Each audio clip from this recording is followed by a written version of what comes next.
तो अगर इस कमरे में आग लग जाए खुदा ना खास्ता तो इवेंचुअली आपकी defence side would become active and fight या फ्लाइट वाला एक रिस्पांस सर्वाइवल की जो एग्जैक्टली सर्वाइवल मोड में ज़ाहिर है हर इंसान के लिए रिक्वायरमेंट डिफरेंट हो सकती है। इट्स इंपॉर्टेंट कि ठीक है हम एक जनरल बात ज़रूर कर रहे हैं, लेकिन ज़ाहिर है you need before implementing anything it's important कि आप अपने रेलिवेंट डॉक्टर से या जो भी माहिर हैं उनसे मशवरा करके चीज़ को तो आपकी जो बॉडी है वो उसकी ब्रीदिंग की रिक्वायरमेंट शिफ्ट होती है डिपेंडिंग अपॉन कि वो किस स्टेट के अंदर है। व्हाट हैपेंस के जब आपको शैलो ब्रीदिंग का मतलब है कि आपका स्ट्रेस लेवल ऊपर जाएगा इवेंचुअली। जब आपका स्ट्रेस लेवल ऊपर जाता है तो कॉर्टिसोल लेवल ऊपर जाता है। कॉर्टिसोल लेवल का मतलब है इंसुलिन आपको ऊपर जाएगा। इंसुलिन का मतलब ये कि शुगर लेवल आपका नीचे जाएगा। शुगर लेवल का नीचे आने का मतलब ये है कि आपको क्रेविंग होगी। बाद लोग तो मैंने यहाँ तक भी देखा कहते हैं कैलोरीज इज अ स्कैम, ताकि बंदा जो है वो खाली इन टर्म्स ऑफ क्वांटिटी चीज़ों को देख रहा है, क्वालिटेटिवली ना एनालाइज। एग्जैक्टली। हज़रत आदम अलैहिस्सलाम का जो उनका सारा किस्सा है वहीं से अगर बात शुरू करें ना बिल्कुल बेसिक, तो जब वो उन्होंने कोई चीज़ खाई और इवेंचुअली दे बिकेम कॉन्शियस, वो अपने आप को छुपाना होना शुरू कर दिया, तो वहाँ से आपको पता चलता है कि we have this basic fundamental need जिसके अंदर we are not actually exposing ourselves physically to other people. मिसाल के तौर पर अगर यहाँ पर ऑक्सीजन लेवल कम होना शुरू हो जाता है तो हमारा nervous system immediately panic mode में जाएगा। अब चैलेंज ये आता है ना कि जैसा जो मॉडर्न लाइफस्टाइल है, अब जैसे कहा कि बंदा ट्रैफिक में जाके ऑफिस पहुंचता है तो अब उसको थोड़ा टाइम चाहिए चीज़ को प्रोसेस करने के लिए काम, लेकिन पता चला भाई मीटिंग है, बॉस बुला रहा है और फ़ौरन वो काम में लग जाता है, तो उस वजह से फिर प्रॉब्लम्स आते हैं। और अगर आपको नीड समझ में नहीं आ रही तो वो हज़रत मूसा अलैहिस्सलाम की दुआ है ना, रब्बी इन्नी लिमा अंज़लता इलैया मिन खैरिन फ़क़ीर, उसकी भी गाइडेंस है कि इट इज़ पॉसिबल कि आपको कुछ फील हो रहा है, आपको समझ में नहीं आ रहा तो okay fine, but there is something and there is a being who can understand better than what you can actually understand, तो आप अगेन उससे भी कनेक्ट हो जाते हैं। आई थिंक इट्स इंपॉर्टेंट इसलिए भी है कि जो मॉडर्न लाइफस्टाइल में जो है वो मशक्क़त को एज अ प्रॉब्लम और कन्वीनियंस को एज अ सोल्यूशन बताया जाता है।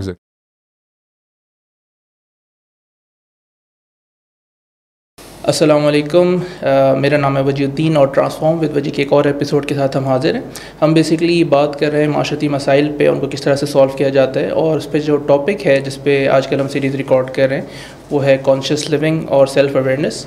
और हमारे साथ मौजूद हैं डॉक्टर उमर जावेद जो सोशल साइंटिस्ट भी हैं और इंसानी रवैयों पे, एंटरप्रेन्योरशिप पे और दीगर बहुत से अहम मौज़ूआत पर उनकी काफ़ी गहरी नज़र है। तो इस हवाले से हम आज दूसरी वीडियो रिकॉर्ड कर रहे हैं। इससे पहले हमने बात की थी सेल्फ़ अवेयरनेस की इंपॉर्टेंस पे, सिग्निफिकेंस पे, इंसान की क्या नीड्स होती हैं, ह्यूमन साइकी के क्या कंपोनेंट्स हैं, तो वहीं से हम बात को वहीं से बात को कंटिन्यू करेंगे। सो वेलकम डॉक्टर साहब, कैसे हैं आप? ठीक हैं अल्हम्दुलिल्लाह। तो मैं चाहूँगा कि जिन लोगों ने स्पेशली आज ज्वाइन किया है, उन्होंने पिछला हमारा सेशन भी देखा है, तो एक क्विक अगर रिकैप कर सकें हम कि जो हमने बात की थी ना कि इंसानी नफ्सियात या साइकी के क्या कंपोनेंट्स हैं, उनको अगर हम समराइज़ कर लें और फिर हम नीड्स के वाले साथ इंशाल्लाह डिटेल में बात करेंगे। सो चलें, अब इसमें आई थिंक जो लास्ट टाइम हमने मौजू कवर किया था तो उसके अंदर वी टॉक्ड अबाउट के हमारी जो साइक है that is actually made up of 4 different parts. It is just like कि अगर आप इमेजिन करें कि आपकी ज़ात है ना वो एक कमरा है, तो उस कमरे में 4 अलग अलग तरह के लोग मौजूद हैं, और वो उनकी जो भी आपस की इंटरेक्शन है दैट डिटर्मिन्स कि आपकी उस कमरे में कितना पीसफुल माहौल है और उस कमरे में ओवरऑल जो एम्बियंस है वो क्या है। और ये जस्ट लाइक कि वो ये चारों पार्ट्स का अपना अपना एक एजेंडा होता है, उनकी अपनी अपनी एक सेट ऑफ नीड्स हैं, और इनकी अपनी नीड्स के हिसाब से फिर इवेंचुअली इनकी डिमांड्स अलग हो जाती हैं, और ये ऑफन टाइम ये अलग अलग डायरेक्शन में जाने की बात कर रहे होते हैं। इनके अपने अलग पर्सपेक्टिव्स होते हैं, कोई सिचुएशन इनके सामने आया तो ये अलग तरीके से रिएक्ट करते हैं, और इनमें से जो ज़्यादा उस वक्त एम्पावर्ड होगा तो वो उसी हिसाब से फिर एक इंसान का जो रिस्पॉन्स है वो उस पर एक इन्फ्लुएंस क्रिएट करता है। तो ये 4 जो पार्ट्स थे इसको बहुत सारे जो थिंकर्स हैं, साइकोलॉजिस्ट हैं, फ़लसफ़ी हैं, उन्होंने मिसाल के तौर पे इमाम गज़ाली ने बहुत तफसील से इसको डिस्कस किया है। फिर इकबाल की शायरी के अंदर भी आपको किसी हद तक कुछ डिस्कशन मिलता है कि ऑफ कोर्स उन्होंने इकबाल इतनी डिटेल में नहीं गए, but to some extent he is talking about this.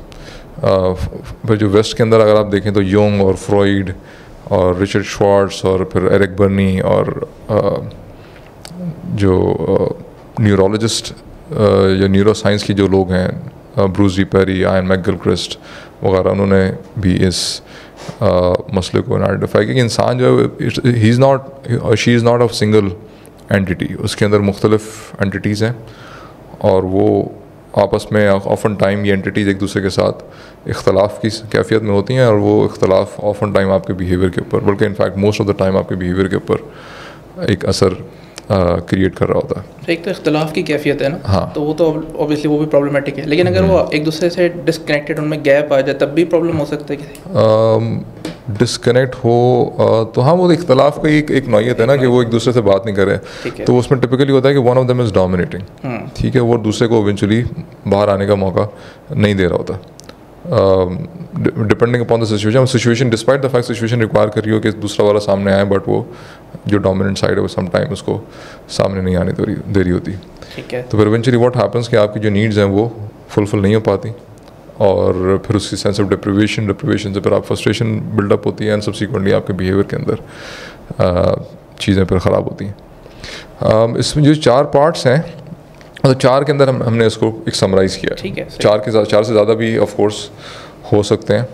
For example अगर आप कार्ल जंग की बात करें तो 4 से ज़्यादा आपको कंपोनेंट्स नज़र आते हैं, बट मोटा मोटा अगर हम देखें तो वो 4 डिफरेंट पार्ट्स के अंदर इसको हम देख सकते हैं, और हम ये स्क्रीन पे भी शो कर देंगे जो लोग देख रहे हैं वीडियो में, यानी कि जितने भी इस वाले से पर्सपेक्टिव में जो कॉमन हमें नज़र आए, राइट, जो कॉमन 4 है उनको हमने पिक करके इसके ऊपर हम बात किया है। तो इसमें एक आपकी इंस्टिंक्चुअल साइड है, जो रॉ इंस्टिंक्ट्स हैं आपकी, जैसे हम जबिल्लत कह सकते हैं, जबिल्लत भी कह सकते हैं। ठीक है, जबिल्लत में तो दूसरी वाली भी आ जाएंगी किसी हद तक, ठीक है, बट ये बिल्कुल रॉ है। मिसाल के तौर पे आपको बॉडी को पानी चाहिए, खाना चाहिए, सांस आपने लेनी है, उसके लिए साफ़ हवा आपको चाहिए, वगैरह वगैरह, जो बिल्कुल फिजियोलॉजिकल आपकी नीड्स हैं। ठीक है, ठीक है, वो आपकी इंस्टिंक्चुअल साइड है।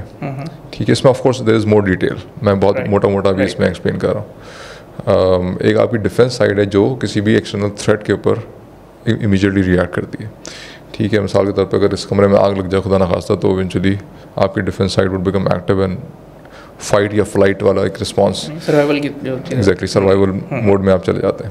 अब इसमें भी बहुत सारी डिटेल है कि वो सर्वाइवल मोड जो है आपकी अलग अलग तरह से मैनिफेस्ट हो रहे होते हैं। ठीक है, ठीक है, फिर आपकी एक एडमिनिस्ट्रेटिव साइड है जो आपकी रोज़मर्रा के मामूलात, रूटीन्स हैं, दूसरों के साथ कैसे इंटरेक्ट करना है आपने, उसको वो देख रही होती है, वहाँ पे उसकी इंगेजमेंट ज़्यादा होती है।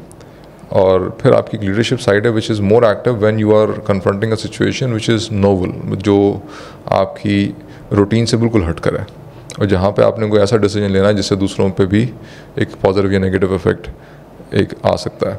तो उसमें आपकी सही गलत या मोरालिटी इन्वॉल्व हो जाती है, तो मोरालिटी यहाँ पर फिर इवेंचुअली इन्वॉल्व हो जाती है।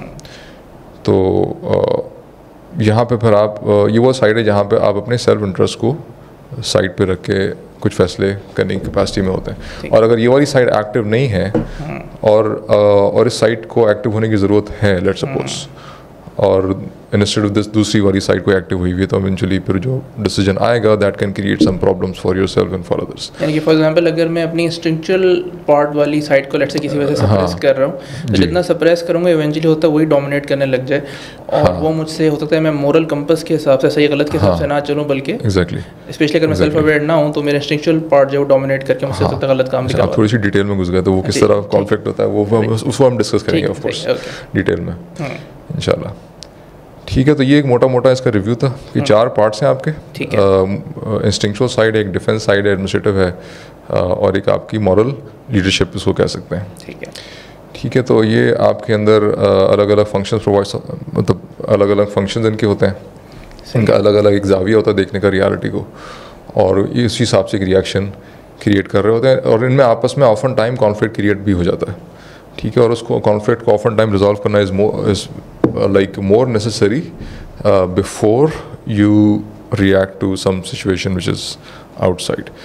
ठीक है, तो ये एक मेरे ख्याल में मोटा सा एक ओवरव्यू था इसका। ठीक है, अगर क्विकली मैं इसको भी साथ साथ लेके चलें, स्पेशली जो पहली बार हमारा ये सेशन सुन रहे हैं, कि इनमें से कुछ चीज़ें जो प्रोग्राम्ड हैं, कुछ चीज़ें इंसान एक्वायर करते हैं ना, तो जो इंस्टिंक्चुअल और गलबन डिफेंस वाला पार्ट है वो काफ़ी हद तक प्रोग्राम्ड है, और जो हमारा मोरल कंपस है वो भी फितरत का, हमारे मोरल कंपस भी जी काफ़ी हद तक प्रोग्राम्ड भी है। और इसमें कुछ मतलब अगर हम स्पिरिचुअल डायमेंशन की हम बात करें ना, क्योंकि मे बी शायद इसको जेनेटिक्स के थ्रू या फिर न्यूरोलॉजी के थ्रू जस्टिफाई करना शायद इतना पॉसिबल ना हो। ठीक है, तो इसमें maybe to some extent हमें फिर स्पिरिचुअल साइड पे जाना पड़े। और ये सिर्फ मैं मतलब इवन जो साइकोलॉजिस्ट है जिनको मैंने यहाँ कोट किया हुआ, युंग हो गया मिसाल के तौर पर, Richard Schwartz used to be an atheist, even ये लोग भी इस चीज़ को उन्होंने एक्नॉलेज किया एक पॉइंट पर आके कि नहीं, हम साइंटिफिकली इस वाली साइड को एक्सप्लेन नहीं कर सकते। ठीक है। तो एक स्पिरिचुअल डायमेंशन आपके अंदर एग्जिस्ट कर रही है, और जहाँ पर वो moral compass, yes to some extent that उसका एक ब्लूप्रिंट एक सॉर्ट ऑफ किसी लेवल पर कहीं एग्जिस्ट कर रहा है। ठीक है। सो बेसिकली अगेन 4 जो हैं वो कंपोनेंट्स हैं, उनको समझना, उनकी अपनी अपनी नीड्स हैं, और में से कुछ एस्पेक्ट्स हैं जो इंसान जब पैदा होता है पहले से उसके अंदर प्रोग्राम्ड होते हैं, और कुछ चीज़ें जो है वो जैसे जैसे ज़िंदगी गुजारता है, सोसाइटी इसके अंदर प्रोग्राम कर रही होती है, एक्वायर कर रहा होता है, डेवलप कर रहा होता है, स्पेशली जो उसका एडमिनिस्ट्रेटिव वाला। हाँ, तो ये एडमिनिस्ट्रेटिव साइड जो प्रोग्राम होती है सोसाइटी। ठीक है। तो अगर इनको हम फर्दर एक्सपेंड करें, स्पेशली जैसे हमने कहा ना कि हर पार्ट की अपनी कोई नीड हो सकती है और फिर कॉन्फ्लिक्ट्स भी हो सकते हैं, तो उसको अगर हम एक्सपेंड करें तो किस तरह से हम उस चीज़ों को समझ सकते हैं? सही, इसमें बुनियादी तौर पे एक दो जो for example if I try to recall कि एक गबोर माटे एक हैं, मेडिकल डॉक्टर है लेकिन उन्होंने साइकोलॉजी पे भी काफ़ी काम किया पिछले 10-12 सालों में। तो वो अक्सर ही बात करते हैं कि we have an authentic side और वी हैव, मतलब 2 नीड्स हमारी, एक ऑथेंटिक, ठीक है, that is known as authenticity, और दूसरी एक नीड है जिसमें we are being attached to others, और ये ऑफन टाइम ये कॉन्फ्लिक्ट में आ जाती हैं। अच्छा, अटैचमेंट वो नीड्स हैं जिसमें एक बच्चा दूसरे पेरेंट्स के साथ या दूसरे एडल्ट्स हैं उनके साथ अटैच होके अपनी कोई ना कोई ज़रूरियात पूरी कर रहा होता है। बिकॉज एक बच्चा अगर आप देखें तो वो, इवन अगर आप किसी एडल्ट को इंसान को लें तो वो हर काम खुद नहीं कर सकता, उसको किसी ना किसी लेवल पे एंगेज होना पड़ता है माशरे में दूसरे लोगों के साथ। तो इवेंचुअली वहाँ पर आपकी कुछ नीड्स उससे रिलेटेड होती हैं, and subsequently you have on the other side कुछ ऑथेंटिक आपकी नीड्स हैं जिसमें डायरेक्टली जिसका ताल्लुक आपकी अपनी ज़ात के साथ है। ठीक है, आपकी इंट्यूशन आपको कुछ बता रही है, आपको कुछ क्रिएटिव आइडिया आ रहा है किसी टाइम पर, आपकी खाने पीने की बिल्कुल बेसिक फिजियोलॉजिकल नीड्स जिनका दूसरों से ऐसा ताल्लुक नहीं, बट ऑफन टाइम उनको फुलफिल करने के लिए you need to engage with others. तो कॉन्फ्लिक्ट आता है अक्सर कि in order to engage with other people often time आपको अपनी जो बेसिक ऑथेंटिक नीड्स हैं उनको सप्रेस करना पड़ जाता है। ठीक है, मिसाल के तौर पर अगर आप पब्लिक में हैं और आप किसी बात पे गुस्सा आ रहा है आपको, लेट्स सपोज ड्राइव करते हुए गए, 2-3 आपको स्टूपिड किस्म की चीज़ें देख ली ड्राइव करते हुए, और इवेंचुअली आपका खून जो है वो कहीं ऊपर चढ़ गया उसकी वजह से, बट आप किसी दुकान पे जाते हैं, किसी मस्जिद में जाते हैं, किसी दूसरे लोग एंगेज करते हैं, तो eventually you have to hide your angry side to in order to engage with other people. ठीक है, तो अभी ऑफन टाइम ये दोनों कॉन्फ्लिक्ट में आती हैं, और ये कॉन्फ्लिक्ट अगर बहुत ज़्यादा बढ़ जाए तो फिर that is when the problem actually starts. Right. ठीक है, तो जो ऑथेंटिक नीड्स हैं वो क्या है, और उसमें जो इंस्टिंक्चुअल और डिफेंस की नीड्स हैं वो कौन सी हैं? ये लास्ट टाइम जो हमने सेशन में बात की थी, जब नीड्स को हमने डिफरेंट पैराए में देखा था, हमने बात की थी कि 4 नीड्स हैं, इमोशनल नीड्स हैं, फिजियोलॉजिकल नीड्स हैं, इंटेलेक्चुअल नीड्स हैं, स्पिरिचुअल नीड्स हैं। आज उनको हम कनेक्ट करने लगे, ये 4 कंपोनेंट्स हैं इंसानी नफ्सियात के, उनके साथ, और फिर कैसे उन नीड, एक एक नीड को समझना और उनके वाले से फिर कैसे उनको फुलफिल करना है। ठीक है, तो हम कहाँ से बात करें? क्या हम इमोशनल नीड से, फिजियोलॉजिकल से भी कर सकते हैं, उनको समझना ज़्यादा आसान है। ठीक है, सही है। ठीक है, तो ये आपकी कुछ बिल्कुल बेसिक फिजियोलॉजिकल नीड्स हैं। अच्छा, हम क्या करें, एक एक को एक्सपैंड करें या पहले? मैं चाहूँगा सुनने वालों को ताकि बिल्कुल समझ में आ जाए कि एक एक नीड बेसिकली है क्या, फिर उसको कैसे फुलफिल करना है, असेस कैसे कर सकते हैं कि किस हद तक मेरी नीड पूरी हो रही है, और फिर करेक्टिव एक्शन क्या है। ठीक है, अच्छा मैं पहले लिस्ट को पढ़ देता हूँ पूरा, ठीक है, उसके बाद फिर हम एक एक को पकड़ के। ठीक है। अच्छा, इनमें से जो फर्स्ट है वो है बिल्कुल हमने सांस लेना है। सांस लेने के लिए हम हवा में की हमें ज़रूरत होती है। अच्छा, अपेरेंटली बड़ी एक बिल्कुल बहुत ही क्या कहते हैं, ट्रिवियल सी बात लगती है आपको, यार ये पॉइंट क्यों लिखा हुआ है, सो अंडरस्टूड, लेकिन इसमें बहुत सारी डिटेल्स हैं। मुख्तलिफ कैफियत के अंदर हमारी जो ब्रीदिंग की रिक्वायरमेंट वो डिफरेंट होती है और लोगों को नहीं पता होता। ठीक है, ठीक है, तो उसको मैं थोड़ा सा भी एक्सप्लेन करूँगा डिटेल में। ठीक है। फिर हमारी न्यूट्रिशंस और हाइड्रेशन की एक फंडामेंटल नीड है, इसमें हमें खाना पीना है, पानी हमने पीना है वगैरह वगैरह। फिर प्राइवेसी की एक नीड है, ठीक है। फिर हमारी सिक्योरिटी की नीड है। फिर हमारी एक नीड है टू रिप्रोड्यूस, जिसके लिए हम शादी करते हैं, और वेस्ट में जाएं तो वो बगैर शादी के मामला चला रहे हैं, ठीक है। फिर आपका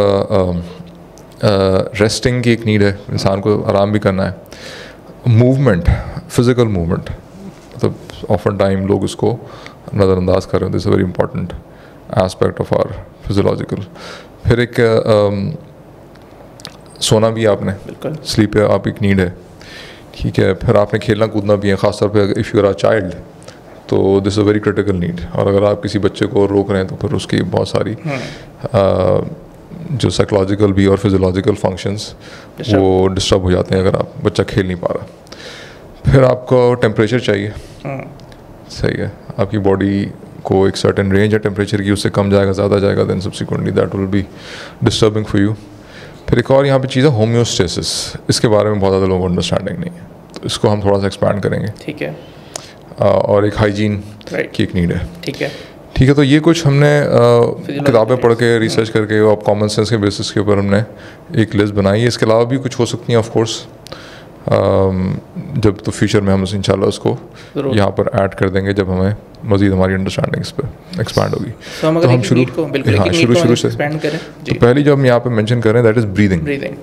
अच्छा, ब्रीदिंग की रिक्वायरमेंट इस तरह से हमें समझनी चाहिए कि मतलब हमें दो हमारी जो गैसेस है ना वो इंसान को, carbon dioxide is also needed, oxygen का तो पता ही है सबको, but carbon dioxide is also needed. बड़ी अच्छी किताब है जेम्स नेस्टर एक जर्नलिस्ट है, उन्होंने काफ़ी इस पर एक्सपर्ट्स के साथ रिसर्च करके उन्होंने एक किताब लिखी ब्रीथ के नाम से। और जब वो मैंने किताब पढ़ी मैंने कहा ये वाओ, मतलब इसकी एक बिल्कुल बेसिक चीज़ है, उसके बारे में इतनी सारी डिटेल है हमें पता ही नहीं।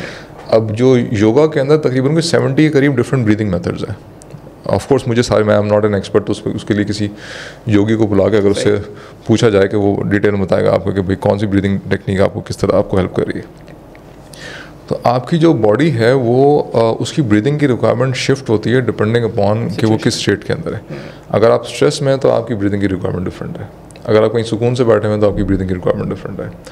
ऑफन टाइम हम इमोशंस को सप्रेस कर रहे होते हैं, तो उसको सप्रेस करने के लिए हमारी ब्रीदिंग शैलो हो जाती है ऑटोमेटिकली, ठीक है। और उस कैफियत में अगर हम थोड़ा डीप ब्रीदिंग करने की कोशिश करें तो ऑफन टाइम सप्रेस करना बिकम्स वेरी डिफिकल्ट, वो इमोशंस एकदम से बाहर आते हैं, ठीक है। तो आपकी ब्रीदिंग आपके इमोशंस को अफेक्ट कर रही होती है, आपके स्ट्रेस लेवल्स को अफेक्ट कर रही होती है। तो जो स्ट्रेस और एंग्जाइटी के ऊपर अक्सर जो बात करते हैं लोग, सबसे पहले ब्रीदिंग की बात करते हैं कि आपने मिसाल के तौर पर एक वो पहले आप इतनी देर के लिए सांस इनहेल करें, फिर आप रोकें, फिर उसके बाद फिर उसको रिलीज़ करें वगैरह वगैरह।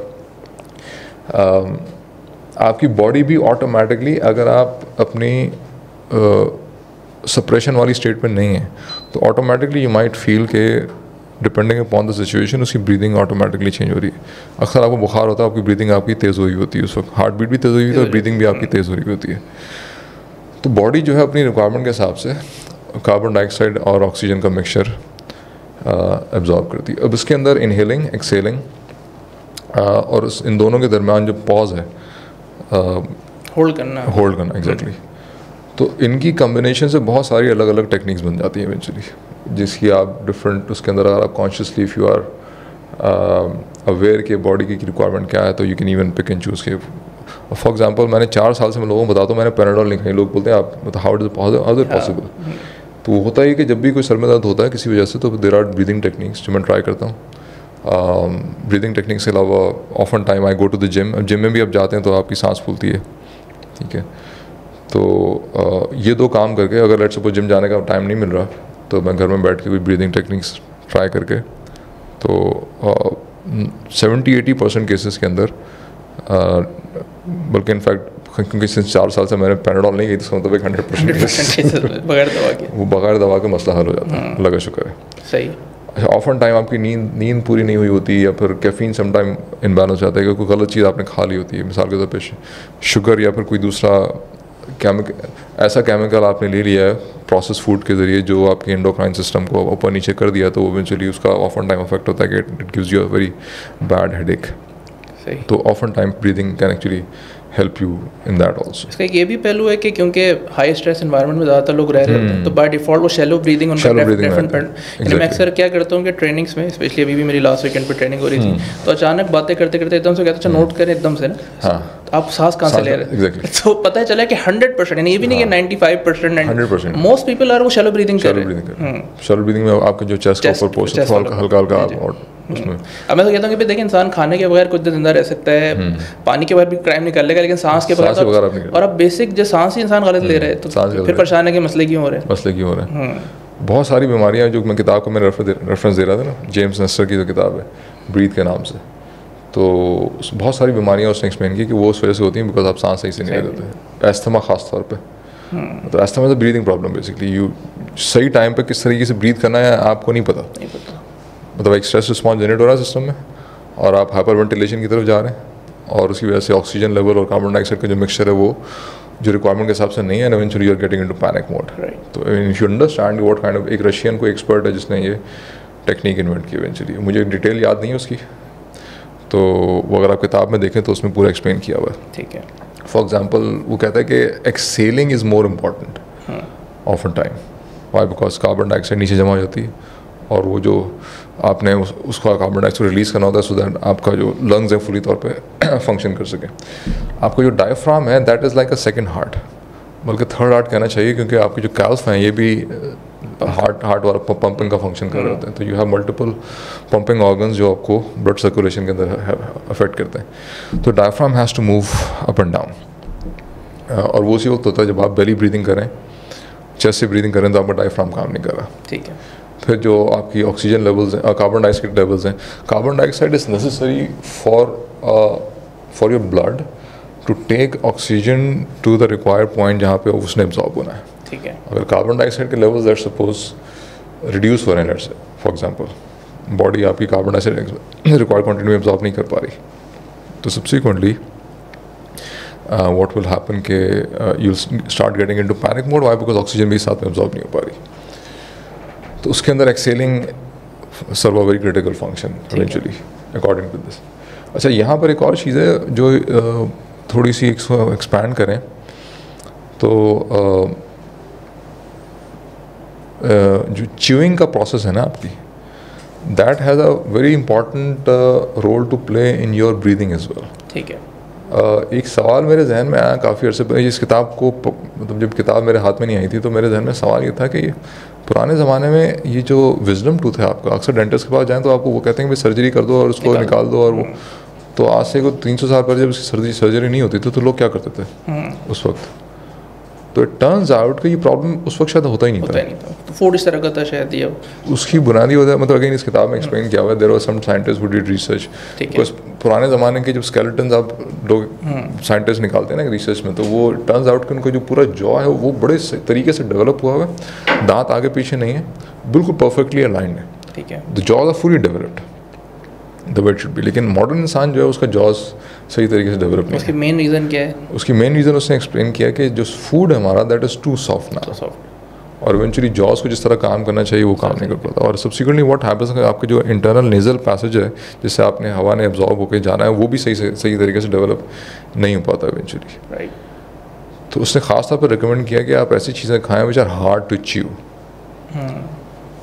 कोकोनट है मिसाल के तौर पर, आप खोपरा खा रहे हैं तो नारियल मतलब उसकी स्लाइस अगर खाएँ तो it is difficult to chew. ठीक है। इंजीर अगर आप खाएँ ड्राइड तो वो बड़ी आपको एफर्ट लगानी पड़ती है। मतलब दोनों चीज़ें ना कि एक तो उस तरह की चीज़ें भी खाएं, दूसरा की च्यू भी ज़्यादा टाइम करें। एग्जैक्टली, च्यू भी ज़्यादा नहीं करते आजकल लोग। हाँ। तो अब मिसाल के तौर पे आज से 300 साल पहले अगर आप जाके गंदम की रोटी बनाए तो it was hard. Why? Because उसमें से फाइबर रिलीज नहीं है, ओवरऑल जो उसका जो टेक्सचर है दैट इटसेल्फ इज़ हार्ड। ठीक है। तो अब गंदम की रोटी बना के अगर आप खा रहे हैं यहाँ से 300 साल पहले, या 100 साल पहले भी अगर आप खा रहे हैं तो इट विल आपको एक एफर्ट लगानी पड़ेगी उसको खाने के लिए। ठीक है। फिर लोग प्रोटीन ले लेते, गोश्त खाते थे, तो गोश्त भी थोड़ा सा अगर रॉ फॉर्म में है, रॉ फॉर्म मीन्स कि आपने भुना हुआ गोश्त खा रहे हैं तो it is difficult to chew. तो eventually what used to happen कि आपकी जो जॉज है फुली डेवलप होते थे इवेंचुअली, और आपकी जो ब्रीदिंग है प्रॉपर होती थी।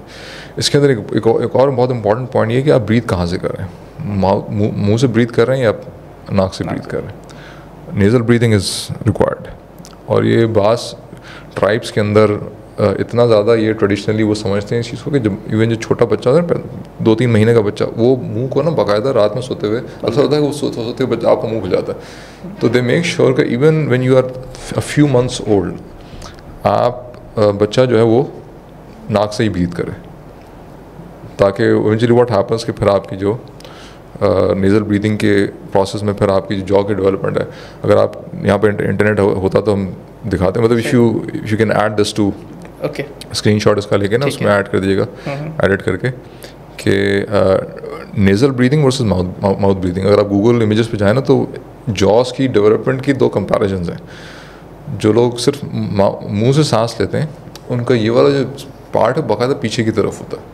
When you सांस you're talking about inhale और both inhale and exhale ठीक exactly। है, okay। अगर आप मुंह से सांस लेते हैं तो ये वाला जॉ डेवलप नहीं होगा, और अगर आप नाक से सांस ले रहे हैं तो ओवरऑल जो जॉ की डेवलपमेंट है दैट विल बी।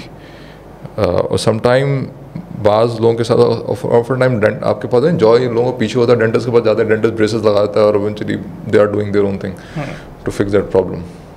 तो एंड्रयू ह्यूबरमैन ने भी आते हैं पॉडकास्ट की थी उसके ऊपर कि अगर आप ऐसे लोगों को सिर्फ ये रिकमेंड करें कि आप 6-8 हफ्तों के लिए नेज़ल ब्रीदिंग स्टार्ट कर दें, तो सिर्फ वही उसी से आपका जॉस की जो ओवरऑल स्ट्रक्चर है वो इम्प्रूव होना शुरू हो जाता है। ठीक है, सही।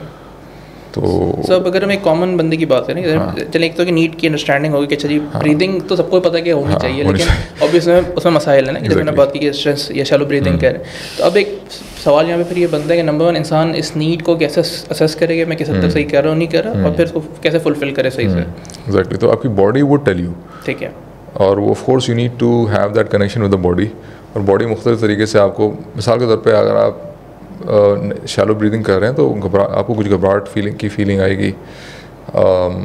इट इज़ आल्सो पॉसिबल के ऑफन टाइम व्हाट हैपन्स के जब आपका शैलो ब्रीदिंग का मतलब है कि आपका स्ट्रेस लेवल ऊपर जाएगा इवेंचुअली। जब आपका स्ट्रेस लेवल ऊपर जाता है तो कॉर्टिसोल लेवल ऊपर जाता है। कॉर्टिसोल लेवल का मतलब है इंसुलिन आपको ऊपर जाएगा। इंसुलिन का मतलब ये कि शुगर लेवल आपका नीचे जाएगा। शुगर लेवल का नीचे आने का मतलब ये है कि आपको क्रेविंग होगी कि मैं कुछ खाऊं बैठ के। तो ऑफन टाइम मैं कोशिश करता हूँ कि अगर मुझे क्रेविंग हो रही है ना तो मैं बैठता हूँ, मेरी ब्रीदिंग कैसे चल रही है, तो मैं 10-15 मिनट कोशिश करता हूँ कि अपनी ब्रीदिंग को नॉर्मलाइज करूँ। ठीक है, उसके बाद देखता हूँ कि क्या अब दोबारा मुझे क्रेविंग हो रही है कि नहीं हो रही। ठीक है, ठीक है। तो ऑफ कोर्स आपको रीडिंग करनी पड़ेगी, ये पॉडकास्ट सुननी पड़ेगी, इस तरह उसके अलावा जो मटेरियल मैं रेकमेंड कर रहा हूँ, जेम्स नसर की किताब है मिसाल के तौर पर, तो बहुत सारे एक्सपर्ट्स अब आके ये चीज़ें एक्सप्लेन कर रहे हैं। एंड्रयू ह्यूबरमैन की मैंने मिसाल दी, डॉक्टर रंगन चटर्जी एक हैं तो Indian but he studied from UK, और वो BBC पे प्रोग्राम करते हैं, उनकी पॉडकास्ट का एक पूरा चैनल है, वो साइंटिस्टों को बुला के वहाँ पे ही is talking about all of these things. तो इस तरह का जब कंटेंट आप देखते हैं over the period of time तो you begin to understand. Wim Hof का भी काफ़ी, विम हॉफ, हाँ एग्जैक्टली, विम हॉफ एक ब्रीदिंग की भी बात करता हूँ, ब्रीदिंग का एक मेथड है उसका, और साथ में कोल्ड एक्सपोजर की वो बात करता है ऐसी। तो कोल्ड एक्सपोजर पे हम आएंगे, द राइट टेम्परेचर की जब हम बात करेंगे, राइट। तो यस, तो वो सारे एक्सपर्ट्स अवेलेबल हैं, उनकी सारा कंटेंट भी अवेलेबल है ऑनलाइन। गबोर मार्टे मिसाल के तौर पे, तो हर तरह के एक्सपर्ट्स अब आ गए सोशल मीडिया पे, and if you are aware कि किसको किस मकसद के लिए सुनना है, then subsequently you can listen to them and you can further enhance your understanding.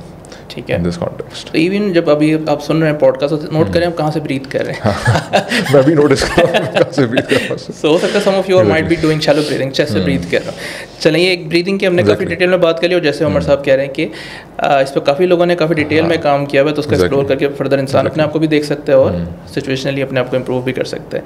चलिए आगे बढ़ते हैं। अगली नीड की हम बात करें। अगला है न्यूट्रिशन एंड हाइड्रेशन।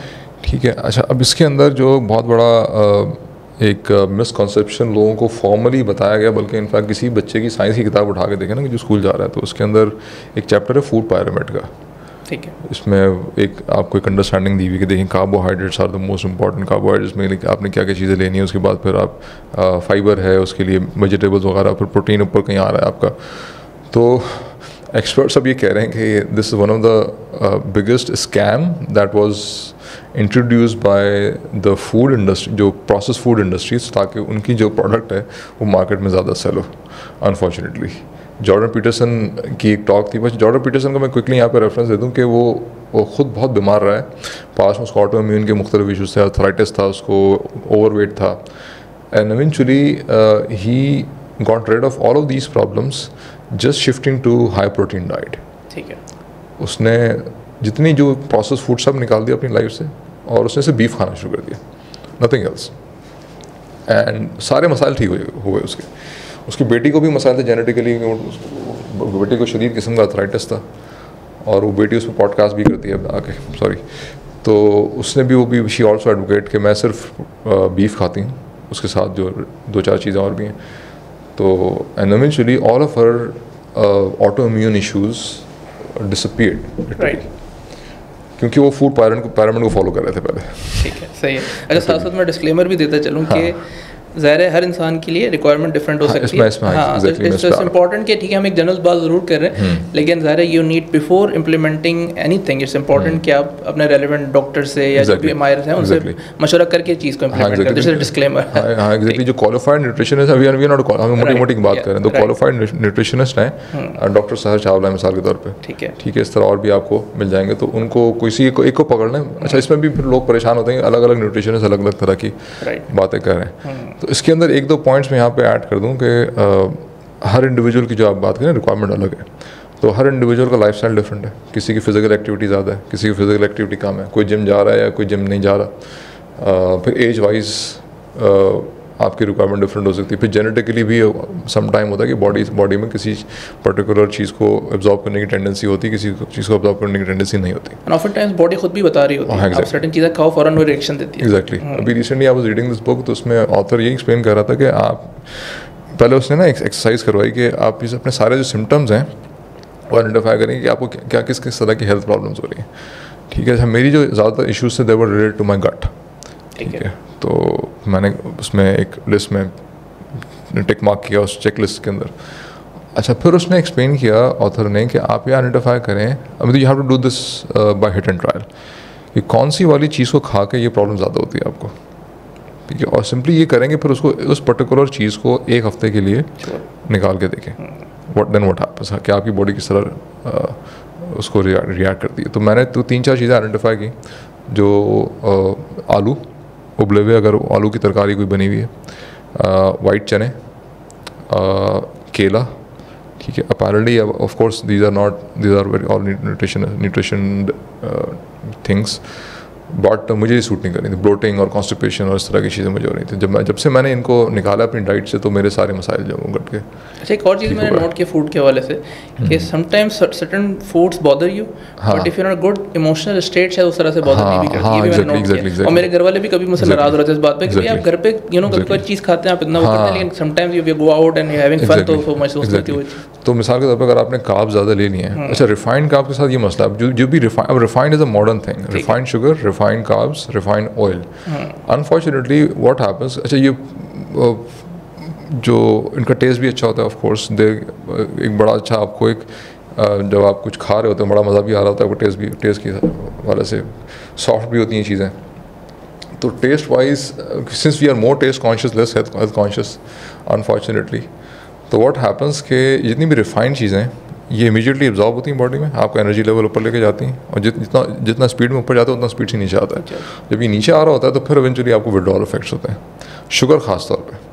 तो when you take high quantity of sugar and subsequently उसके बाद फिर वो नीचे आ रही है, एंड गुस्सा भी आएगा, चिड़चिड़ापन होगा आपको, और eventually all these kind of behavioural things will start. जब भी मेरी बेटी जो है ना किसी ने ज़्यादा गुस्सा कर रही होती है, मैं मुझसे पूछता हूँ कि तुम ये बताओ तुमने कल क्या क्या खाया था, एंड इट टर्न्स आउट कि कोई आइसक्रीम या कोई केक इस तरह की चीज़ उसने खाई होती है। तो yes, psychological impact definitely happens of different food item, and that can also obviously vary from person to person. Right. अब सब कॉन्टिनेंट के जो लोग हैं, हमारा एक यूनिक किस्म का एक जेनेटिक स्ट्रक्चर है, और पाकिस्तान की अगर हम बात करें तो मिसाल के तौर पे लोगों को हैरत होती है जान के कि Pakistan is number 1 in diabetes globally. 30% population is diabetic in Pakistan, और हम वो काम करते हैं, हमारी हरकतें और हमारे ओवरऑल रूटीन और हमारी ओवरऑल डाइट इस तरह की जो अनफॉर्चुनेटली कंट्रीब्यूट कर रही है उस डायरेक्शन में। क्या इसका ताल्लुक कॉलोनाइजेशन से, ये जो क़ैद रहे हैं पीछे उस वजह से? क़ैद, एग्जैक्टली। जो हमारी एंसेस्टर्स को जो एक्सपीरियंसेस रहे ना, तकरीबन 30 के करीब अकॉर्डिंग टू सम एक्सपर्ट, कुछ इसमें से रीजनल थे, छोटे इलाकों को उन्होंने अफेक्ट किया, और कुछ बहुत मेजर थे। बांग्लादेश में मिसाल के तौर पे 1/3 population died because of famine. तो वो जो एक्सपीरियंसेस रहे हैं, that has actually altered our genetic structure. तो बहुत सारी चीज़ें जो दुनिया में शायद लोग खा रहे हैं उनको प्रॉब्लम ना कर रही हो तो, but we are unfortunately affected because of that. तो कुछ लोगों को देखा होगा कि वो सब कुछ खा रहे होते हैं लेकिन उनका वेट नहीं बढ़ा होता। अच्छा, बाद लोग पानी पी रहे होते हैं तो उनका वेट बढ़ना शुरू होता है, सांस ले वेट बढ़ता है।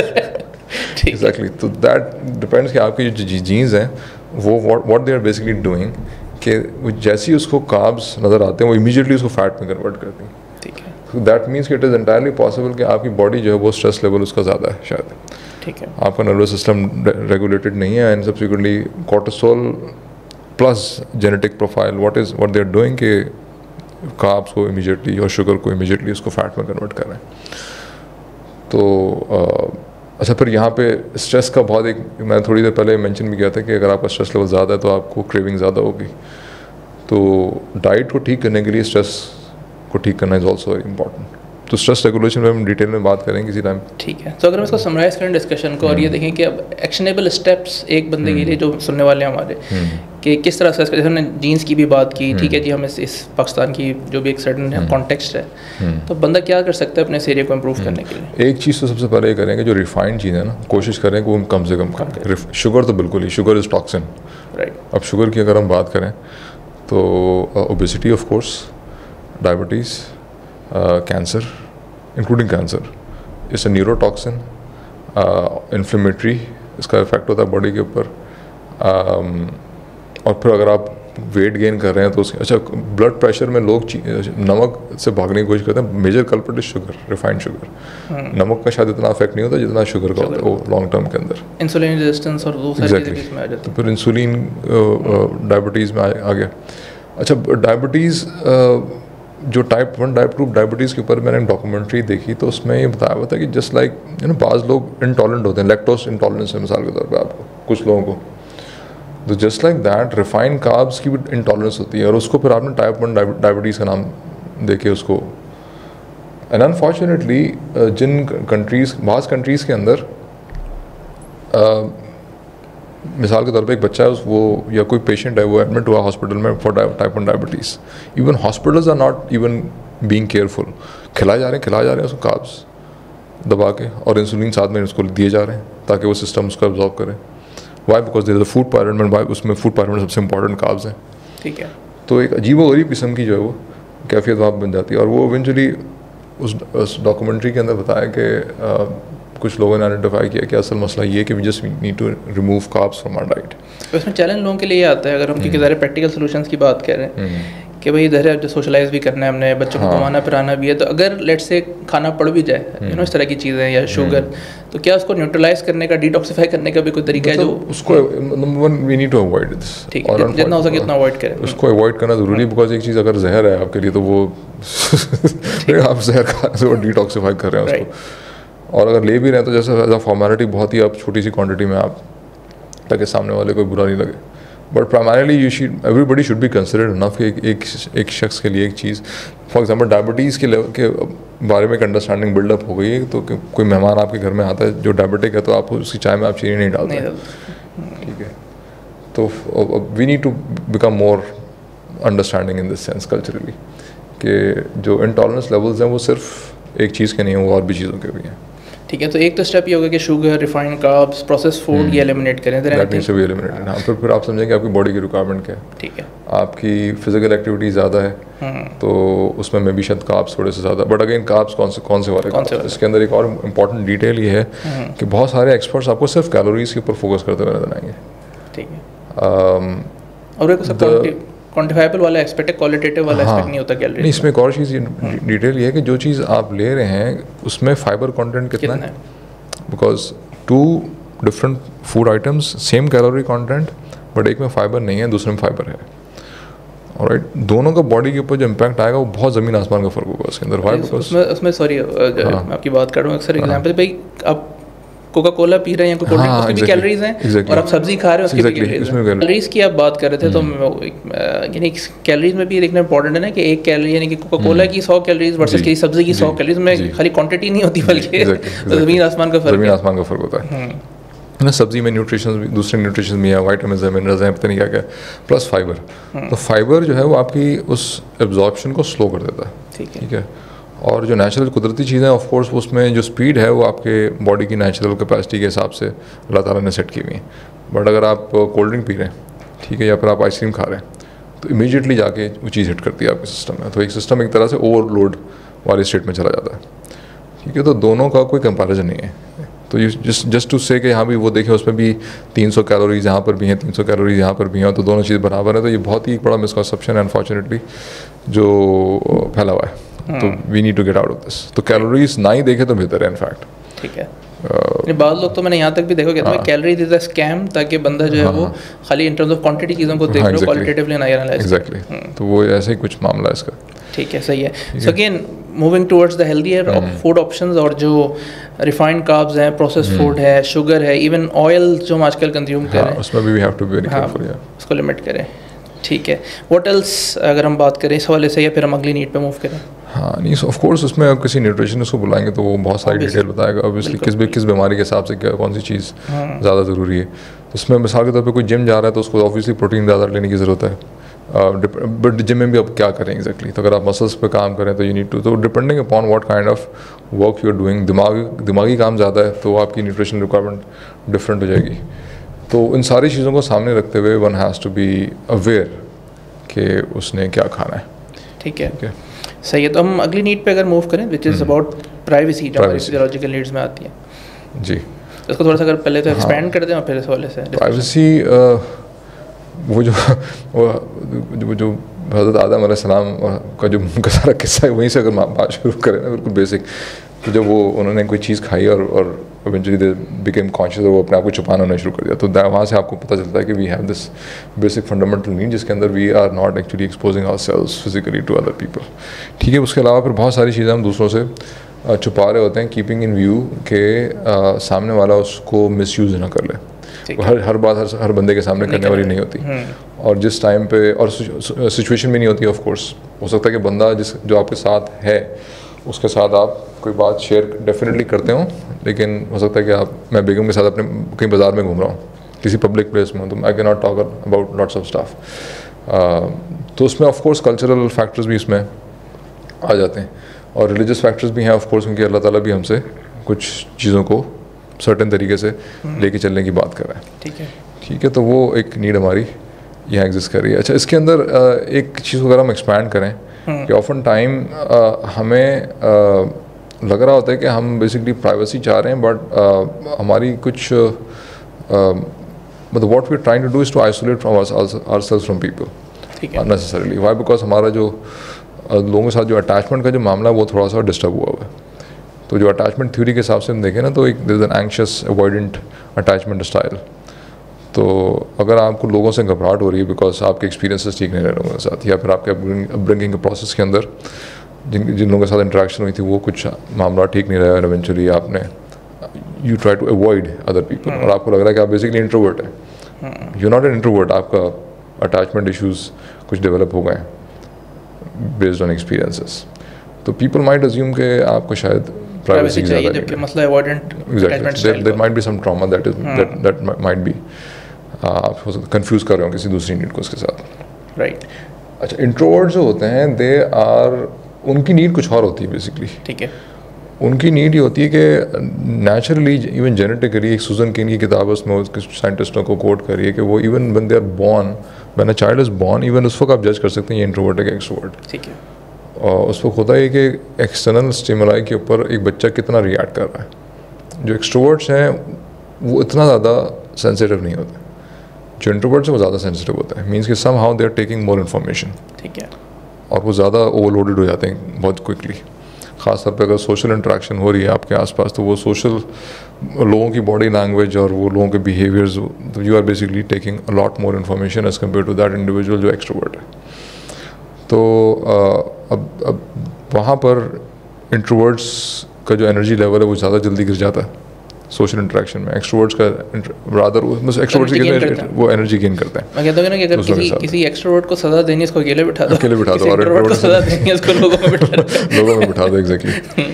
तो this is very much genetic according to relevant research. ठीक है, ठीक है, तो आई थिंक इसमें बहुत ज़्यादा एक्सपेंड करने का नहीं है, और अगर आपके जहन में कोई पॉइंट आ रहा है बस इसमें देखें ना, जैसे हम जैसे बात करें आजकल हाइपर इंडिविजुअलिज्म का दौर है, और बहुत से लोग जो है वो प्राइवेसी की बाउंड्रीज क्या है, किस हद तक प्राइवेसी होनी चाहिए कि इंसान बिल्कुल अपने मामलात भी प्रोटेक्टेड रखे जहाँ तक रिक्वायर्ड है, लेकिन वो डिस्कनेक्ट ना हो जाए, ये भी इंपॉर्टेंट है। तो उसका राइट बैलेंस कैसे इंसान फाइंड करे? हाँ, तो ये इंटरेस्टिंगली इमाम गजाली ने इस मसले को डिस्कस किया। ठीक है। और वो प्रोज एंड कॉन्स गिनवा रहे हैं इस दो चीज़ों की। एक तो गोशा नशीनी की एक हेडिंग है बाकायदा, उसमें उन्होंने 6-7 पॉइंट्स डिटेल में डिस्कस किए हैं कि उसके क्या बेनिफिट्स हैं और उसके क्या नुकसान आते हैं, और अगर आप सोशल इंटरेक्शन कर रहे हैं तो उसके क्या बेनिफिट्स हैं, क्या नुकसान आता है। And ultimately he is leaving the decision to the reader कि आप अपनी सिचुएशन के हिसाब से फैसला करें कि आपको ज़्यादा अवॉइड करने की ज़रूरत है या फिर आपको लोगों से इंटरेक्ट करने की ज़रूरत है। मिसाल के तौर पर दावत और तबलीग करनी है तो इवेंचुअली लोगों की इस्लाह करनी है तो डेफिनेटली आपको इंटरेक्ट करने की, और वो आपके ईमान का एक बुनियादी वो भी है कंपोनेंट। बट अगर आपने अक्सर ऐसा हो रहा था कि you are in a community जहाँ पे यू रियलाइज़ कि इट इज़ नॉट पॉसिबल, मतलब वो जो सामने वाला है वो शायद बिल्कुल ही ऐसी कैफियत है कि आप इस्लाह का शायद की पॉसिबिलिटी, और उल्टा आपकी जो ईमान की कैफियत है वो अफेक्ट हो रही है। ठीक है। बहुत ज़्यादा, and this is going beyond your capacity. तो in this situation you might have to decide कि आपने क्या करना है। ठीक है। तो उसमें इवन यहाँ तक लिखा है कि बाज़ लोग जो हैं आपको रंज की कैफियत में मुब्तला करते हैं, और जो साइकोलॉजिकल स्टेट है क्योंकि वो और उसका एक आपकी ईमान की कैफियत पे भी एक इफेक्ट पड़ सकता है। Therefore it is important to even avoid that kind of individual if you can not resist. Impact बहुत ज़्यादा है, आप नहीं इसको अवॉइड कर पा रहे। एक डिटेल उसमें ये थी कि अगर सामने वाला इंडिविजुअल का इंटेलेक्चुअल कैपेसिटी उसकी बहुत कम है और वो भी अगर आपको अफेक्ट करे, आप उसको कोई बात करें बिल्कुल बेसिक बातें समझ में नहीं आ रही और बहुत अजीब गरीब किस्म की बातें करें आपके सामने, that is negatively affecting you, तो you might want to avoid that interaction also. ठीक है।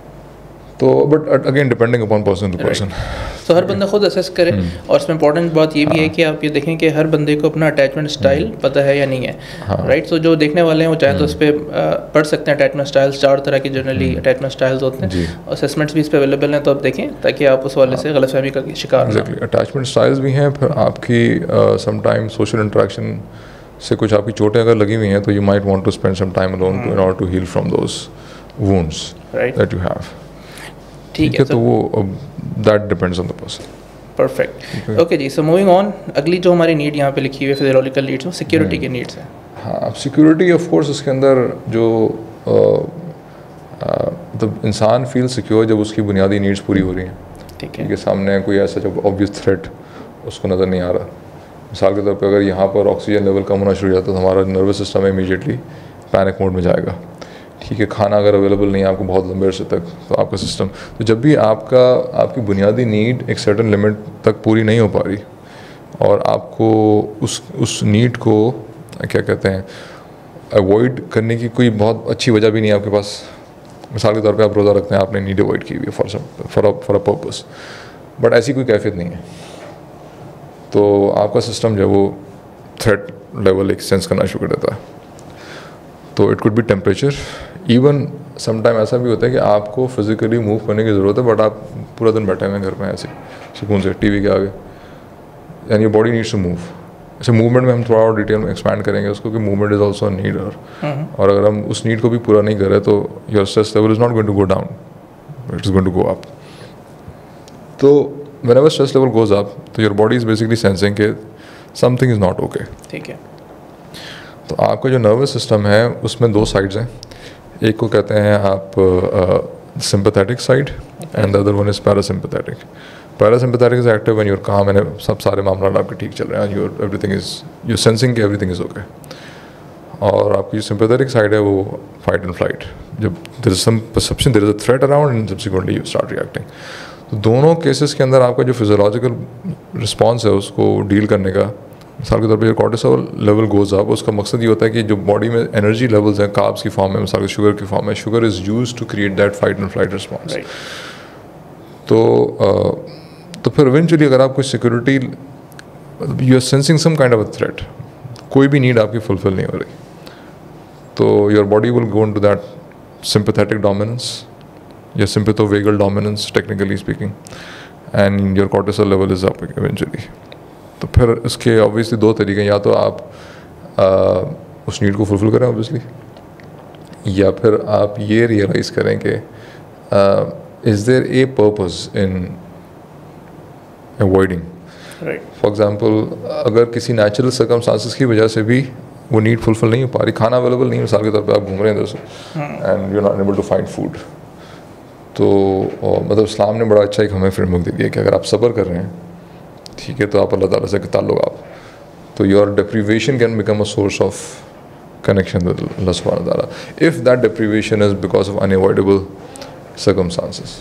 जब सिक्योरिटी की अगर हम जब बात कर रहे हैं, स्पेशली जब मैस्लोस के मॉडल की भी क्रिटिक अगर हम देखते हैं, तो कहते हैं ना कि इंसान सिक्योर कब और कहाँ महसूस करेगा। यानी फॉर एग्जाम्पल एक बंदा जो किसी छोटी सी झोपड़ी में रह रहा है, तो क्या तब वो इनसिक्योर महसूस करेगा, या वो 1000 गज के बंगले में जाए तो वहाँ पे भी सिक्योरिटी गार्ड रख रहा है, CCTV कैमरा रख रहा है, तो कब कैसे इसमें पता चलेगा कि इंसान की क्या एक्चुअल नीड क्या है और कहाँ पे खड़ा हुआ है और उसके हवाले से क्या कर सकते हैं। हाँ, तो इसमें perception of course matters a lot, पर इसमें एक और ये कि आपकी डिपेंडेंस किन चीज़ों पे है। अगर आपकी डिपेंडेंस टेम्प्रेरी चीज़ों पर है, जो मटेरियल चीज़ें हैं, जो आपको पता है कि ये फाइनाइट है, दे विल डिसअपीयर, तो अनकॉन्शियसली कभी भी आपको तसल्ली तो फिर हमेशा आप इनसिक्योर ही रहते हैं।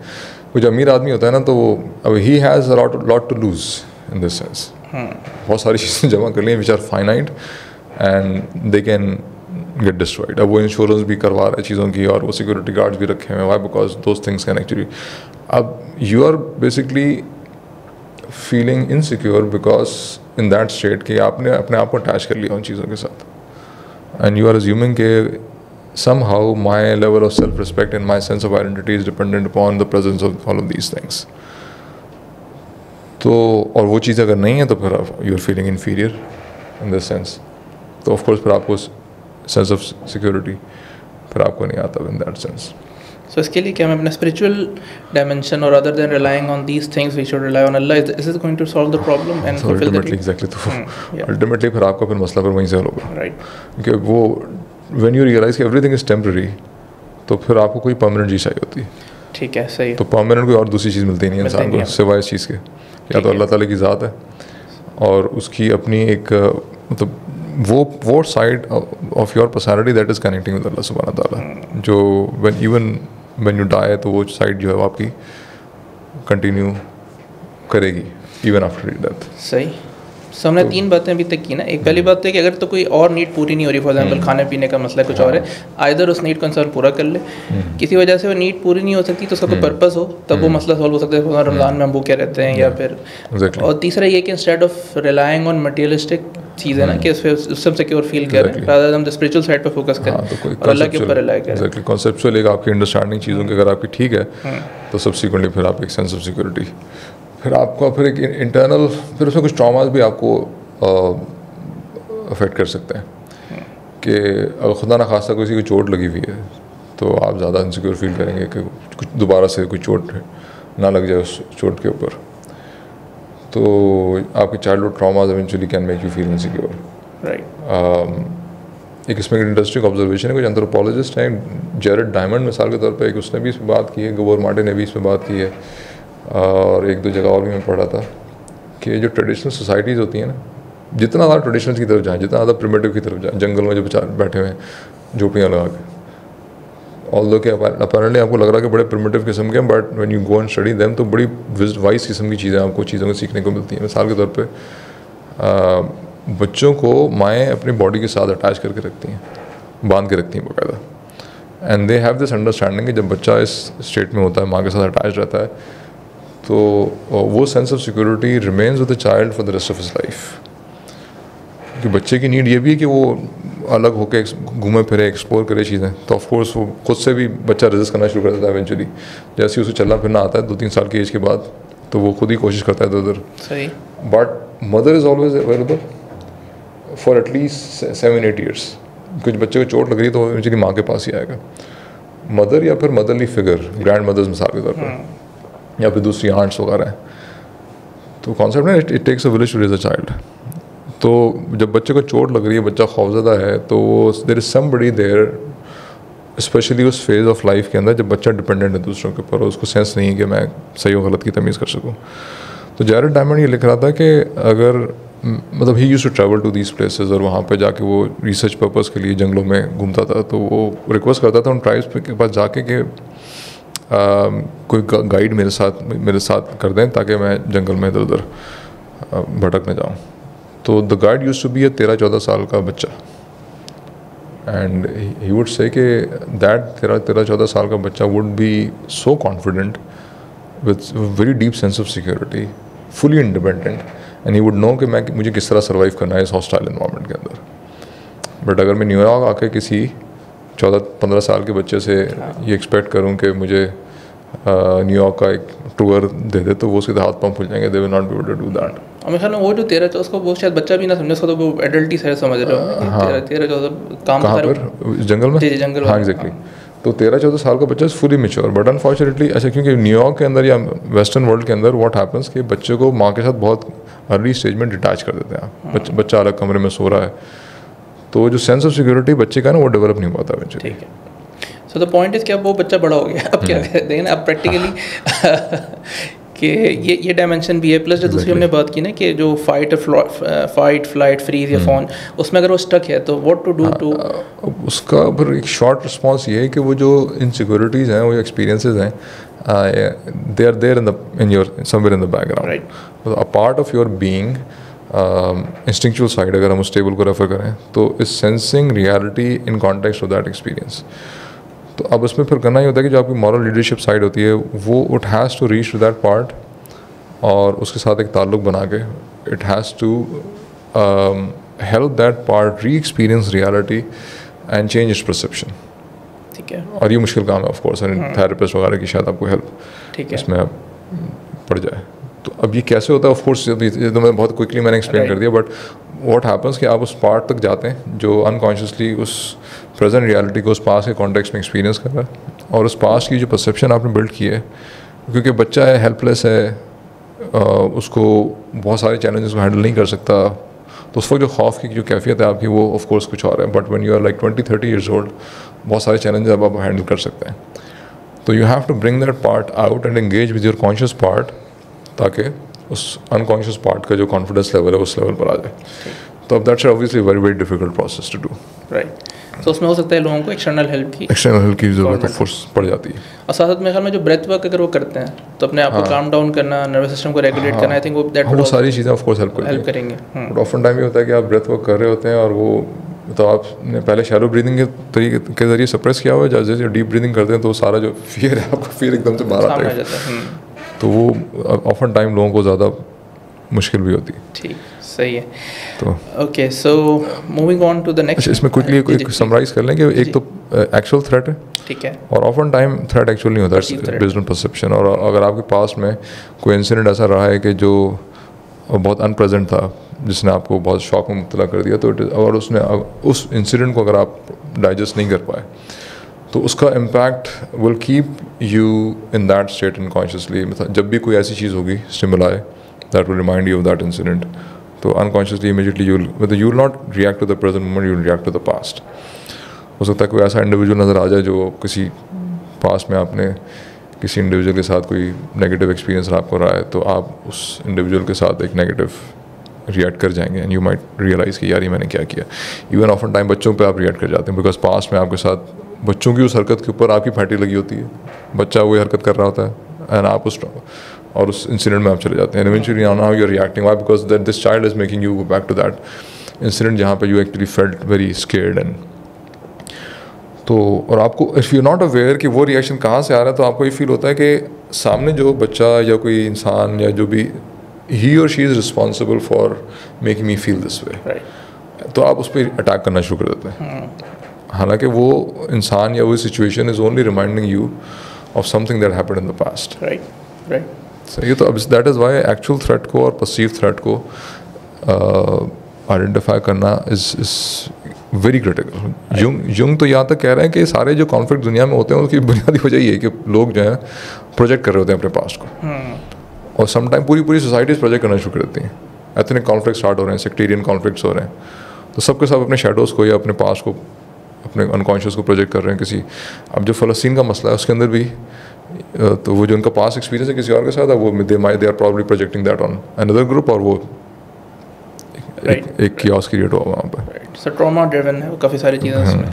Right, so I think this is a जो अक्सर बात की जाती है कि तो the ability to see things as they are, exactly जो चीज़ जितनी है उसको उतना देखें, ना वर्स ना हाँ ना बेटर। हाँ, और तो आई थिंक ये एक एबिलिटी है। एग्जैक्टली भाई, बहुत बल्कि इनफैक्ट इस पूरी डिस्कशन से अगर कोई सिर्फ यही ऑब्जर्व कर लेना कि टू सी रियलिटी ऑब्जेक्टिवली, उसके लिए यू मस्ट अंडरस्टैंड कि जो आपके अंदर से जो डिस्टॉर्शन आ रही है तो वो कहाँ से आ रही है। You should have the wisdom to differentiate between the two, कि this is my distortion and this is reality, and subsequently you should choose the reaction according to the objective. तो अगर इंसान यही सीख लेना, मतलब तो बहुत मेजर स्किल है। बेशक। And unfortunately there is zero discussion. इतना इंपॉर्टेंट काम है ये, और zero discussion you will not find. ना कोई स्कूल आपको सिखा रहा है, ना कोई आपको ट्रेनर्स, जो मोटिवेशनल स्पीकर्स, प्रोडक्टिविटी के जो चैम्पियंस है, कोई इस पर बात नहीं कर रहा। राइट। इंटरेस्टिंगली। और कभी कभार क्या होता है इस वजह से कि वो अगेन इस तरह के इशूज हों, नर्वस सिस्टम डिसरेगुलेटेड है, तो छुपकली भी डायनासोर नजर आ रही है। एग्जैक्टली। या तो थ्रेट आपको छोटा है वो बड़ा नजर आ रहा है, या फिर ऑपोजिट थ्रेट एग्जिस्ट कर रहा है, आपको नजर ही नहीं आ रहा थ्रेट, और आप रिएक्ट ही नहीं कर रहे। बिल्कुल ऐसी। सो अगेन चलें, दैट्स एन यूजफुल थिंग। जैसे उमर साहब ने कहा कि अगर हम ये एबिलिटी भी डेवलप कर लें कि चीज़ों को जैसे हैं वैसे देखना शुरू कर दें ऑब्जेक्टिवली, तो उससे भी काफ़ी मसाइल हल हो सकते हैं। ठीक है जी। अच्छा, अब ये अगली जो नीड है वो आपकी है रिप्रोड्यूस, टू रिप्रोड्यूस। और ऑफ कोर्स जब आप एक सर्टेन एज को क्रॉस करते हैं तो फिर ये नीड ऑटोमेटिकली इसमें आ जाती है। अच्छा, अब इसके अंदर of course reproduction require a social context, और जो भी जितने भी रिलीजन्स हैं उन्होंने इस पे एम्फसाइज़ किया कि आप एक प्रॉपर कॉन्ट्रैक्ट साइन करें, शादी करें, जिसको हम शादी बोलते हैं। ठीक है, उसमें दो इंडिविजुअल के साथ पूरी कम्युनिटी इन्वॉल्व होती है। मतलब इस्लाम आपसे कहता है ना कि आप निकाह करें, निकाह के बाद वलीमा करें। वलीमा का मतलब ये कि now you are making it a public thing, because जो उसकी कॉन्सिक्वेंसेज होंगे मीन्स के when you are going to, जब आप आबादी में इजाफा करेंगे तो बच्चों की जो तरबियत है उसके अंदर everybody suppose to get involve. It is a community project. ठीक है, ऑफन टाइम पेरेंट्स के पास टाइम नहीं होता, बच्चे इधर उधर घूम रहे होते हैं, तो everybody has to make sure कि दे आर। तो it's a community thing of course, but ये बुनियादी ज़रूरत है इंसान की। और if you are a healthy male female then subsequently automatically जो है वो you will be attracted to some individual and subsequently for this particular purpose, और फिर आप ये काम करने की खुश। अगर आपको फॉर एग्जांपल रुकावटें आ रही हैं then subsequently does not mean कि वो नीड आपकी। दैट इज़ वाई बहुत सारे लोग बात होती है ना कि शादी जल्दी हो जानी चाहिए हैं ताकि लोग जो हैं वो गलत तरफ डायरेक्शन में ना जाएं। तो that is why we are having this. लेकिन आजकल के दौर में जैसे हो रहा है ना कि लोग अपने करियर की वजह से या दीगर और even if they are getting married, वो रिप्रोडक्शन वाले पार्ट को अवॉइड कर रहे हैं। तो उसका फिर क्या कॉन्सिक्वेंसेज हैं, उसको कैसे हैंडल करना? मतलब it is a very raw thing, means के जिस तरह खाना पीना, तो that can literally take you to a very acute sense of deprivation कि something is deeply missing from my life, and subsequently वो फिर आप अगर आप समझ नहीं पा रहे तो फिर वो उसका एक sense of deprivation या वो जो frustration build-up हो रही है तो वो आप 10 जगह पे फिर आप निकाल रहे होंगे eventually। तो jungian psychology के अंदर इसको उन्होंने थोड़ा broadly देखा है कि मतलब they are like we have this natural even spiritual tendency to create, और क्रिएशन की एक फॉर्म ये भी है। और इंसान अलग अलग तरीके से क्रिएट कर रहा होता है। आप चीज़ें इन्वेंट कर रहे हैं, ठीक है, कोई साइंटिस्ट है वो चीज़ बना रहा है, कोई मुसव्विर है वो कोई चीज़ पेंटिंग बना रहा है वगैरह वगैरह, कोई आर्किटेक्ट है वो कोई चीज़ बना रहा है। तो वो जो लिबिडो जिस तरह जो फ्रॉइड जिसको कहते हैं, फ्रॉइड ने बहुत रिस्ट्रिक्ट कर दिया उसको, बट यूंगियन सेंस के अंदर it is a much more broader thing. तो it's a creative force that needs to actually come out one way और द अदर, और जब वो बाहर नहीं निकल पाती तो फिर इट कैन बहुत सारे साइकोलॉजिकल जो मसले मसाइल हैं Jungian psychology, it is because कि आप उस क्रिएटिव पोटेंशियल को रियलाइज़ नहीं कर पा रहे। तो that can also lead to depression and other behavioural issues later in life. ठीक है, तो ये इज़ वेरी फंडामेंटल। ठीक है, सो एक्शन आइटम्स। हाँ, शादी करें। As quickly possible. जो शादीशुदा नहीं है जितना जल्दी हो सके अपनी सूरत हाल को देखते हुए शादी का इंतजाम करें, और जो शादीशुदा हैं वो रिप्रोडक्शन को देख सकते हैं ताकि उनकी ये नीड भी। अब बेचारे ऑफ कोर्स जो नहीं कंसीव कर पा रहे तो ऑफ कोर्स उसमें जो मेडिकल डॉक्टर्स हैं दे कैन बेटर गाइड। अच्छा, लोगों को ऑफन ये जो फर्टिलिटी साइकिल है उसकी सेंस नहीं होती, वो ऐसे टाइम पे ट्राई कर रहे होते हैं जो इसमें जो the partner is not fertile enough, right. तो वहाँ पे भी मे बी शायद there need to be understanding. अब ऑफ कोर्स में there are lots of technical detail, अगर कोई रेलेवेंट एक्सपर्ट हो वो ज़्यादा बेहतर इसमें गाइड कर सकता है आपको। तो इसमें क्या मल्टीपल शादी की बातें करें? नहीं, I think we should leave it for the experts. कि हर बंदा अपने सूरत हाल के हिसाब से देख सकते हैं कि वो कहाँ पे खड़ा हुआ है, किस हद तक उसकी नीड पूरी हो रही है नहीं हो रही, और सवाल से रिलेटिव एक्सपर्ट को एंगेज करके आई बिलीव वो इसमें एक बात आई थिंक हमें करनी चाहिए कि मेल्स का जो सिस्टम है ना वो it does not stop. Even आप 80 साल के हो जाएं, अगर आप फिजिकली फिट हैं तो there will be need to reproduce. Of course social constraints होंगे और दूसरे लोग फिर नहीं जाते इस तरफ, but this is not the case with women. Women में एक स्टेज आती है उसको कहते हैं मीनोपॉज, ठीक है, और उसके बाद ख़वातीन कंसीव नहीं कर सकती। मेडिकल साइंस में कुछ रिसर्च हुई है, उससे पता चलता है कि मीनोपॉज का significance is there, the stage is there because there is a need for grandmothers in the upbringing process, और वो रोल पर इवेंचुअली ख़वातीन प्ले कर रही होती हैं बिकॉज अकेले इंसान के बस की बात नहीं है बच्चे को रेस करना। ऑफन टाइम एक बच्चा है, फिर उसके बाद 2-3 साल के बाद दूसरा बच्चा हो गया, तो पहला बच्चा भी कोई बहुत बड़ा नहीं हो गया आपका इंडिपेंडेंट, तो उस स्टेज के अंदर there has to be support available. तो अब चले ख़वातीन को तो मीनोपॉज हो गया, लेकिन जो जिस मर्द को मीनोपॉज नहीं हुआ वो क्या करे बेचारा, राइट। ठीक है, unfortunately we don't have a social arrangement for that particular, especially our part of the world में। हाँ, हमारे जिस दुनिया के अंदर तो उसका अरेंजमेंट है नहीं, और वेस्ट में जाए तो वहाँ पे ऑफ कोर्स बगैर शादी के वो लगे पड़े होते हैं। तो अब ये कल्चरली हमें देखना पड़ेगा ऑफ कोर्स, बिकॉज अगर आप यहाँ पे ज़रा सी बात करें दूसरी तीसरी शादी की तो वहाँ पे हाथ पाँव फूल जाते हैं, और ऑफ कोर्स अगर वो माहौल अगर उससे ख़राब हो रहा है तो उसका एक नेगेटिव इफेक्ट आता है बच्चों के ऊपर eventually, because the whole thing is not socially appreciated. एक इंटरेस्टिंग इंसाइट है ना, यानी एक तो ये कि फॉर एग्जांपल जैसे कोई बच्चा प्यूबर्टी की एज पे पहुंचता है तो वहाँ से उसकी नीड जो है वो वहाँ से डेवलप होना शुरू हो जाएगी या रेलेवेंट हो जाएगी, लेकिन खाली हम यूजुअली इसके बारे में बात कर रहे होते हैं, बट इवन जो लोग आप जैसे आप कह रहे हैं कि 60-70-80 साल का भी उसकी नीड अपनी जगह बहरहाल मौजूद है। एग्जैक्टली। तो अभी हम जो बातें कर रहे हैं सारी नीड्स अगर आप मेंटेन कर रहे हैं तो you will definitely remain fit right. तो अब आप न्यूट्रिशन भी आपकी ठीक तरीके से ले रहे हैं, आप एक्सरसाइज भी कर रहे हैं, आपकी स्लीप साइकिल भी ठीक है, आप फाइनेंशियली भी स्टेबल हैं, तो आप यू आर हेल्दी, ठीक है। And if you are healthy, if you are crossing 55-60 then subsequently you still have this particular need, alright. तो इसमें एक और इम्पॉर्टेंट चीज़ है कि ख़वातीन का जो प्रोसेस है उसके अंदर 28 डेज़ की जो साइकिल है उनकी, ठीक है, उसके अंदर they are fertile for a specific period of time, alright. तो स्पेसिफिकली ये वाली जो नीड है, मतलब इंटीमेसी की नीड तो रहती है of course, intimacy is something else, emotional intimacy is something else, so that need will be there. But if you talk about reproduction, that needs emerges in between somewhere that 28 day cycle, but this is not the case with males.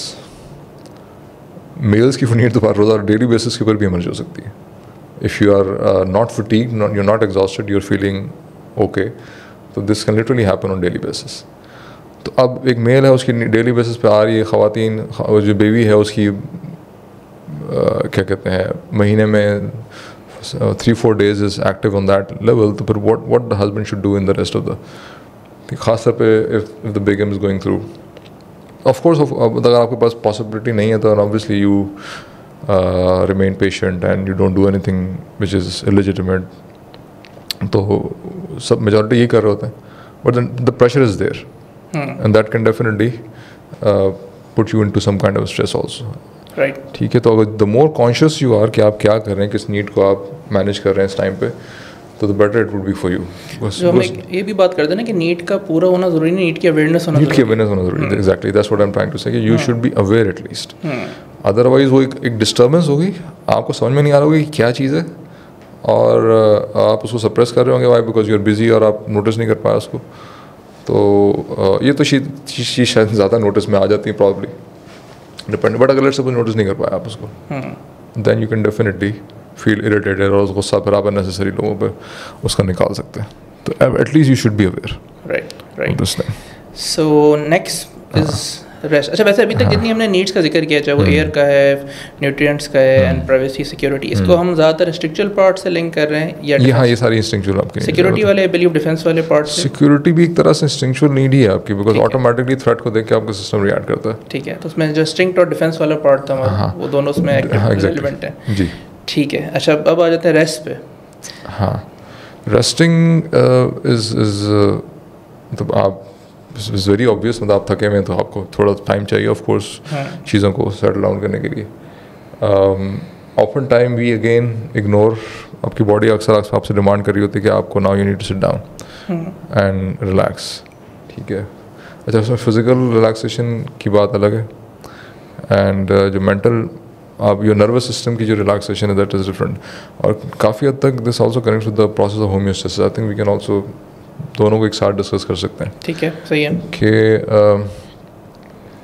आप जो है वो drive करके आए, गाड़ी, कराची का traffic अगर है और रश आवर है स्पेशली, तो आपका जो कॉर्टिसोल लेवल है that is literally very high. और अगर आपने बहुत सारी सुपर किस्म की चीज़ें देखी भी हैं, लोग फालतू में आपके सामने गाड़ियाँ घुसाई हैं, तो आपको गुस्सा भी शायद काफ़ी ऊपर हो. तो अब you need some time to sit down and you know allow your nervous system and endocrine system to calm down. ठीक है. And it's just like a very natural requirement. Just like आप अगर मैं टांग पे टांग रख के बैठा हूँ गलत पॉस्चर में, टांग मेरी सुन हो जाएगी, तो मैं उसको एक सेकंड में ठीक नहीं कर सकता. Some time it can take a minute for my leg to get back to normal. तो बॉडी की नेचुरल कुछ स्पीड होती है चीज़ों को सेट करने की, और आप उसको कोशिश के बावजूद भी है वो स्पीड, अगर आप स्पीड अप करने की कोशिश करेंगे तो उल्टा वो और डिस्टेंस नुकसान करेगी. तो अब यहाँ पर you need to sit down and relax. अब ब्रीदिंग आपकी हेल्प कर सकती है आपको. ठीक है. ठीक है. नर्वस सिस्टम को काम डाउन करने के लिए देयर आर सम क्या कहते हैं exercises. For example doctor Nicole LePera की कोई वीडियो थी, उसमें शी वाज लाइक कि आप कान खींच करके, ये मसाज अगर आप कर रहे हैं कानों को, सजा मिलती थी ऐसे. एग्जैक्टली. तो ये अगर आप कान यूँ कर रहे हैं तो इवेंचुअली आप काम डाउन कर रहे हैं, इससे आपका नर्वस सिस्टम एक्सपेक्ट होता है. फिर कुछ एक्सरसाइज हैं जिसके अंदर आप अपने पास इस तरह स्ट्रेच करते हैं अपने आप को, तो आपका जो सिंपैथोफेगल जो चैनल है वो थोड़ा सा इंगेज होता है उसका.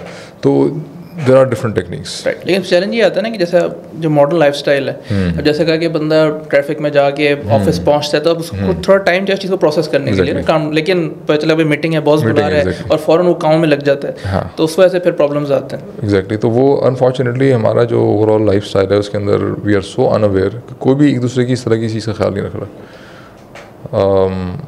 अब सुबह जो है वो 9 बजे मेरी क्लास होती है, और अगर सपोज मैं ट्रैफिक में फंस जाऊँ तो 9 बजे पहुँचूँ, 9 बजे immediately have to get into the class. तो बीच में बिल्कुल भी इसका टाइम अवेलेबल नहीं होता. तो दैट इज़ वाई मैं कोशिश करता हूँ मैं 8:30 तक पहुँचूँ, ताकि आधा घंटा मेरे पास हो चीज़ों को सेटल डाउन करने के लिए. राइट. तो उसमें सोमैटिक एक्सपीरियंसिंग की टेक्निक्स हैं कुछ. अच्छा. अब सोमैटिक एक्सपीरियंसिंग क्विकली स्पीकिंग, मिसाल के तौर पे बॉडी आपकी शिवर कर रही है, तो body is somatically trying to release some stress. जैसे लोग बैठे बैठे पैर हिला रहे होते हैं. हाँ, एग्जैक्टली. फिजिटिंग जो कर रहे थे ना, body is trying to release the stress that is actually going up. तो इसमें कॉन्शियसली भी कर सकते हैं इसको. ठीक है.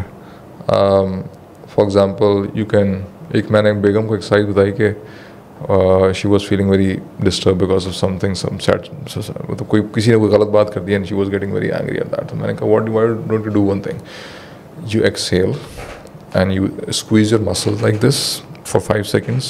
अब आपने ये एक्सेल वाली स्टेट आपने होल्ड की हुई ब्रेथ, यू स्क्वीजिंग इट. ठीक है. उसके बाद फिर आप 5 सेकंड के बाद इनहेल.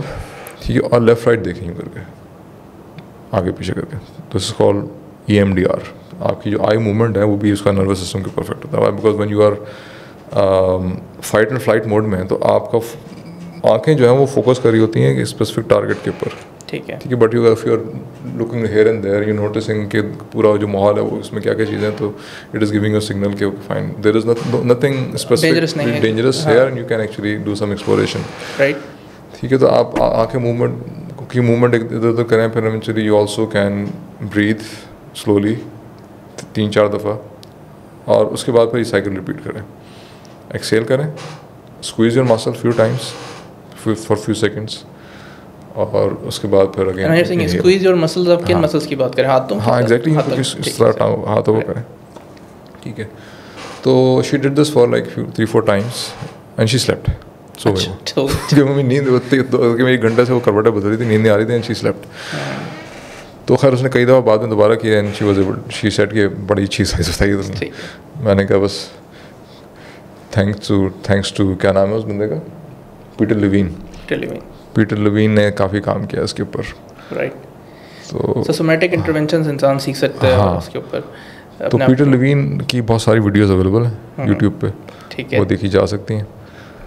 एंड आई थिंक इसमें इट्स ऑल्सो अबाउट, जब हम रेस्ट की बात करें तो it's about slowing down a bit. यानी फॉर एग्जांपल जब मैंने अर्सा ज़िंदगी का कराची में गुजारा है, so when I move to Islamabad, so I notice जैसे आप शराय फैसल पे गाड़ी चला रहे हैं ना, तो अगर जगह मिलते लोग फ़ौरन गाड़ी भगाते हैं, बट मैंने मूव टू इस्लामाबाद नोटिस के रोड खाली एक्सप्रेस है, फिर भी लोग स्लो चल रहे हैं। जैसे सिमिलरली अगर मैं किसी बेकरी कराची जा रहा हूँ लेने सामान, तो हो सकता है मैं 5 मिनट बाहर आ जाऊँ। इस्लामाबाद में जा रहा हूँ शायद 10 से 15 मिनट लगे। तो शुरू में वो चीज़ बॉदर भी करती थी, बट देन आई रियलाइज कि इट्स गुड। मतलब किस बात की जल्दी है ना, लाइक किस चीज़ का अर्जेंसी सिंड्रोम। तो थोड़ा सा अगर रिलैक्स करें, काम डाउन करें चीज़ों को, तो आई थिंक दैट हेल्प्स मुख्तलिफ डायमेंशंस। अच्छा, सम टाइम आपको रेस्ट करने के लिए फिजिकल वर्कआउट भी करना पड़ता है, राइट, ठीक है। अगर फाइट फ्लाइट वाली एनर्जी स्टॉक हुई हुई आपके सिस्टम में, मतलब आप ड्राइव करके आए तो फाइट फ्लाइट वाली, because driving despite the fact हो सकता है बहुत तेज़ आप ड्राइव करके आए हो, but your body is sitting on a seat, तो इट्स नॉट मूविंग रियली। तो उस एनर्जी को निकालने के लिए you have to do some physical activity. मैंने घर पे रिबाउंडर रखा हुआ है। कैसे रखा हुआ है? रिबाउंडर रखा हुआ है। रिबाउंडर, हाँ, मिनी ट्रम्पोलिन होती है ना, दैट्स फॉर लिम्फेटिक सिस्टम, और इस तरह की, दैट्स वेरी हेल्पफुल। एग्जैक्टली, तो इस तरह की कुछ हरकतें आपको करनी पड़ेगी। Okay, so it brings us to the next which is movement. हाँ, तो मूवमेंट, तो हमारी body is design to move basically, and वो जो एवोल्यूशनरी पर्सपेक्टिव में साइंटिस्ट बात करते हैं ना, तो वो कहते हैं कि तो हम we used to move all the time, बहुत लंबे लंबे डिस्टेंस तक पैदल चल रहे हैं, चीज़ें उठा के पैदल चल रहे हैं, ठीक है। तो physical activity is part of our. और फिर जब हम फाइट फ्लाइट मोड में होते हैं तो अगेन वी आर, तो flight is a movement, fight is also movement, action driven है, ठीक है। तो अगर आप ऐसा किसी वजह से आपको गुस्सा है और आप नहीं निकाल पाए, तो you should have punching bag, boxing gloves, ठीक है। फिर वो आप उस पर अपना गुस्सा निकाल सकते हैं। तकिया पे निकाल तकिया तो बेचारा पिछक ही जाएगा, अच्छा एक्सपेंसिव किस्म का तकिया वो परचेज करना पड़ेगा। नहीं, हमने तो हर एक के लिए सोल्यूशन बताना, उसके बाद नहीं है तो तकिया इस्तेमाल करें। एग्जैक्टली, ठीक है। तो अब लेट्स सपोज आपकी रूटीन में, अब मैं क्या करता हूँ कि मेरा अपार्टमेंट जो है वो 4th फ्लोर पर है। If I am not to tired, तो मैं कोशिश करता हूँ कि मैं लिफ्ट ना यूज़ करूँ, मैं स्टेयर्स यूज़ करूँ। और मलेशिया में गया तो वहाँ पे बाकायदा उन्होंने लिफ्टों के बाहर ना लिख के लगाया हुआ है कि स्टेयर यूज़ करें प्लीज़, और वो इतनी कैलोरीज आपकी बर्न होंगी, why because obesity is a problem there, serious problem in Malaysia.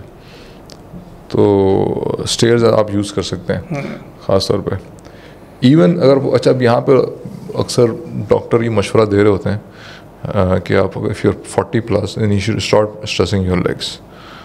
अच्छा, जहाँ तक मेरी अंडरस्टैंडिंग है, this seems very counter intuitive, because अगर आप स्ट्रेस नहीं कर दे रहे किसी बॉडी पार्ट को, तो वो और कमज़ोर हो सकता है at the end of the day, ठीक है।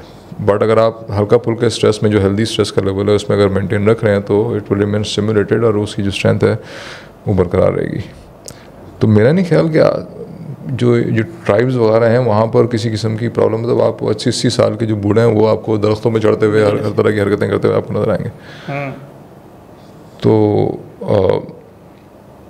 तो physical workout is in this sense is very critical. और लेट्स सपोज अगर आप फिजिकल एक्टिविटी या कोई भारी वज़न आप नहीं उठा रहे, तो बोतल की जो पानी की बोतलें आ गई 19 लीटर की, तो वो बड़ा काम उन्होंने आसान कर दिया कि आप 3-4 दफ़ा बोतलें अगर बदल रहे हैं, तो you are lifting almost 20 kg, और उसको उठा के आप रख रहे हैं, तो दैट्स अ गुड वर्कआउट जो ऐड हो गया है। पहले वो नहीं था शायद इतना, वो ऐड हो गया हमारा। आई थिंक इट्स इंपॉर्टेंट इसलिए भी है कि जो मॉडर्न लाइफस्टाइल में जो है वो मशक्क़त को एज अ प्रॉब्लम और कन्वीनियंस को एज अ सोल्यूशन बताया जाता है। तो शायद लोग नेचुरली तो खैर नहीं, लेकिन प्रोग्राम्ड हो गए कि वो जो है मूवमेंट अवॉइड करनी है या मुश्किल अवॉइड करनी है, जबकि अल्लाह ताला कह रहा है कि हमने तो इंसान को बनाया मशक्क़त के लिए, तो वो उसको बैलेंस करना बड़ा ज़रूरी है।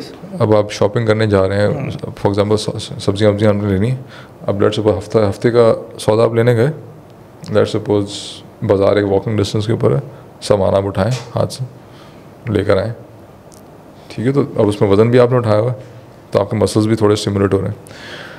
और लेट्स सपोज सारी एक्टिविटी करने का मौका नहीं मिल रहा तो you should go to the gym. ठीक.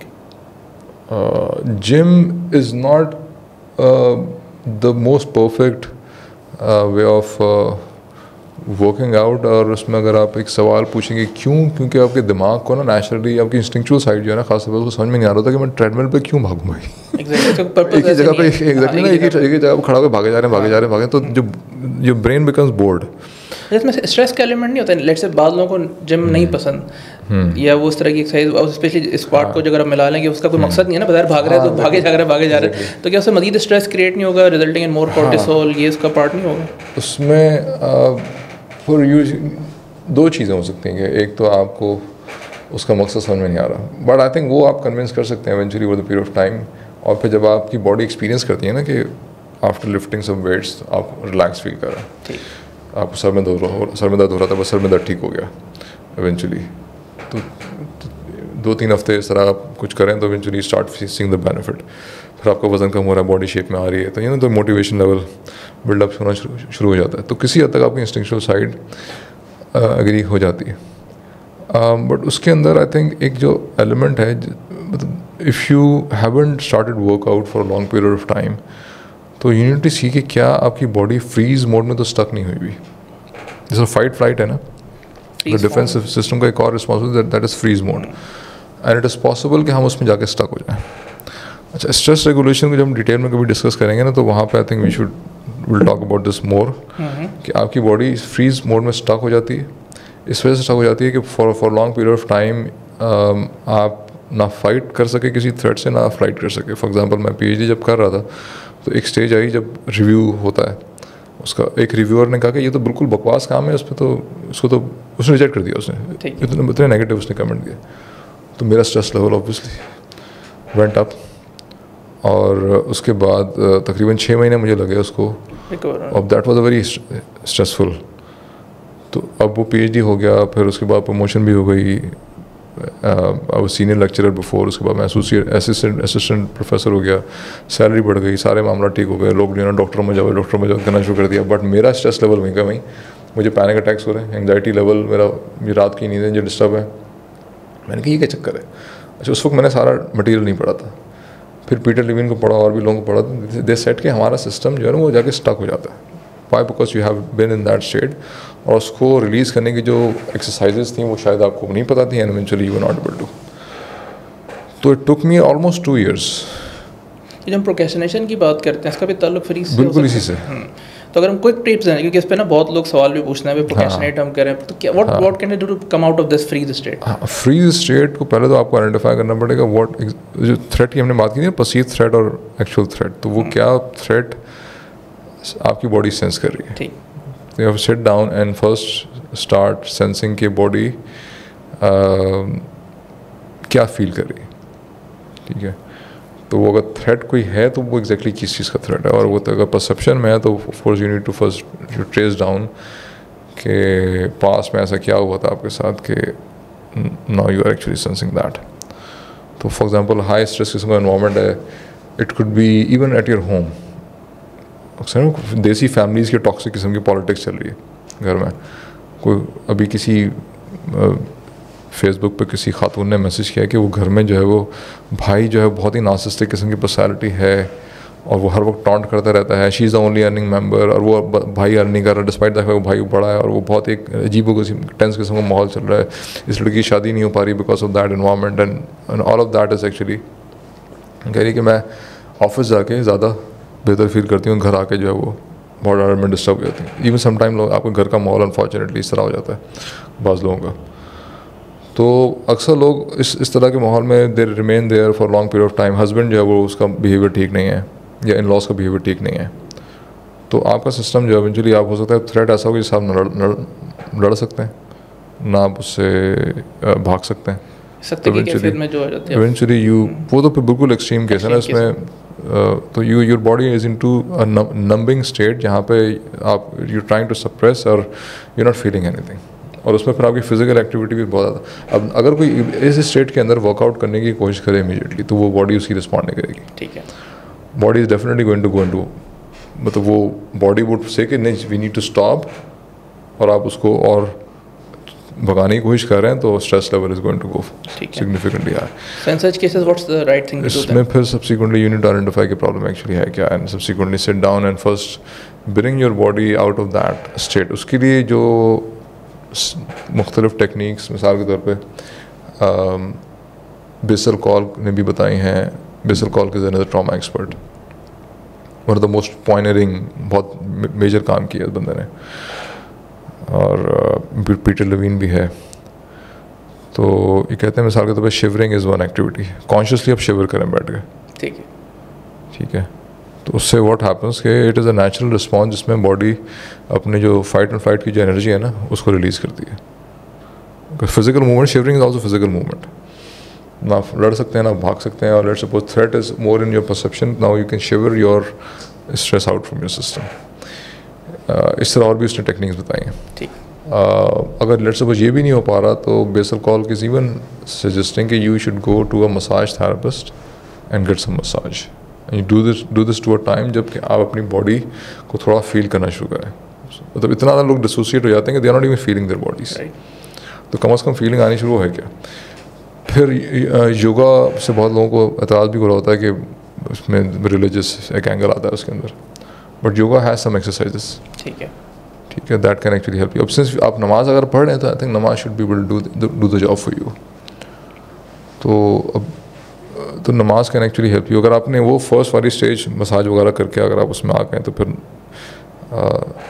नमाज से eventually you can get to that next level. I think थोड़ा एक साइड डिस्कशन है जो डायरेक्टली शायद रिलेटेड ना, but sometime people raise this points कि भाई जैसे पुराने ज़मानों में साहबा के ज़माने में फॉर एग्जांपल, तो उस टाइम भी तो लोग बहुत ट्रॉमेटिक हादसों से गुजरे होते हैं, ये तो वो उनके लिए तो इस तरह की थेरेपीज या उन्होंने नहीं की होंगी मिसाल के तौर पे, या वो तो खाली नमाजों से पूरा कर लेते थे, तो उसका क्या एक प्रॉपर रिस्पॉन्स है? मतलब उसमें आप एक चीज़ नोट करें ना कि साहबा कराम मतलब नमाज में रो रहे होते थे। रोना was not a taboo in that society.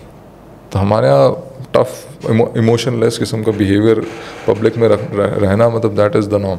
मस्जिद में आपको कितने लोग रोते हुए नजर आते हैं, ठीक है, बहुत ही कोई शादो नादर कोई बंदा आपको रोता हुआ नजर आता।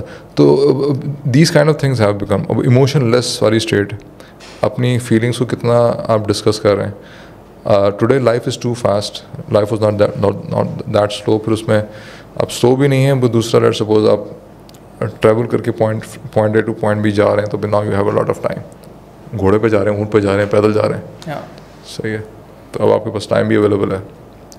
तो स्पीड ऑफ लाइफ, फिर आपकी उन इमोशंस के साथ ताल्लुक़, तो all of these things has a major impact. तो जो बेसिक इंग्रेडिएंट्स आज जो साइकोलॉजिस्ट रिकमेंड करेंगे ना, तो वो सारी चीज़ें आपको सोसाइटी में होती हुई नज़र आ रही है naturally. That was already integral part of the whole thing. बच्चों को आपने बहुत ज़्यादा जो नेचुरल तरीका है उनको ब्रिंगिंग का, मतलब that is also very much happening.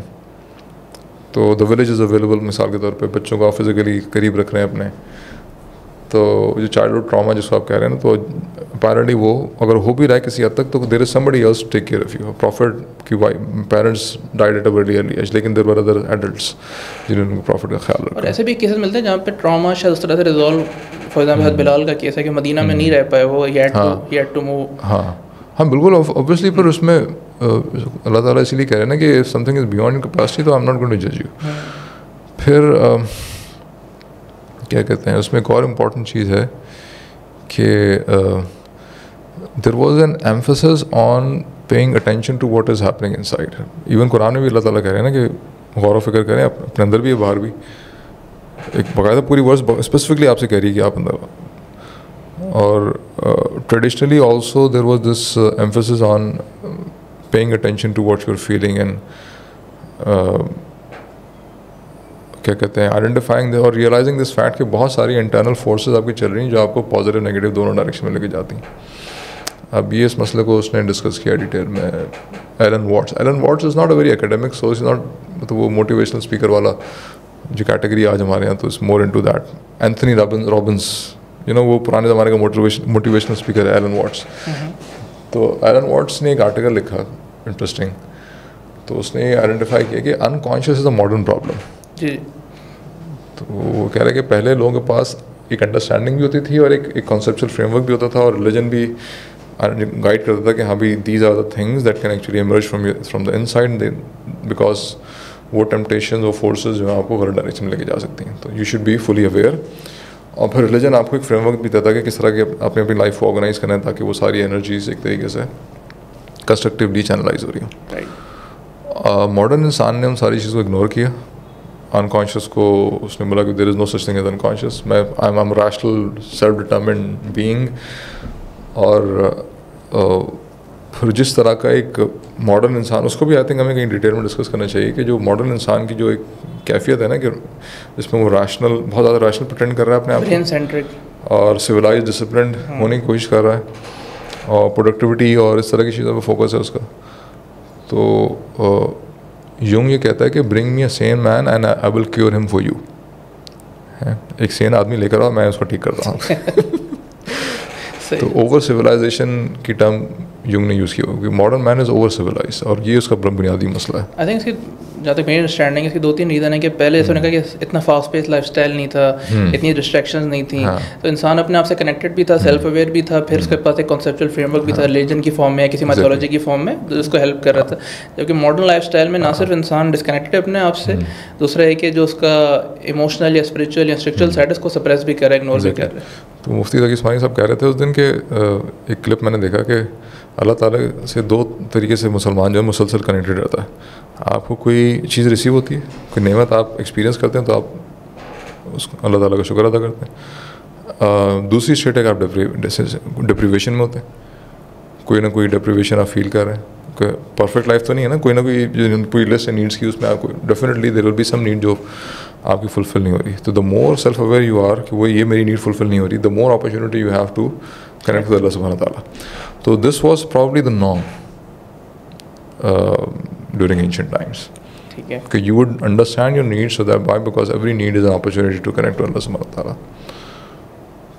तो और अगर आपको नीड समझ में नहीं आ रही तो वो हज़रत मूसा अलैहि सलाम की दुआ है ना कि रब्बी इन्नी लिमा अंज़लता इलैया मिन खैरिन फ़क़ीर. तो उसकी भी गाइडेंस है कि इट इज़ पॉसिबल कि आपको कुछ फील हो रहा है, आपको समझ में नहीं आ रहा, तो okay fine, but there is something and there is a being who can understand better than what you can actually understand. तो आप अगेन उससे भी कनेक्ट हो जाते हैं.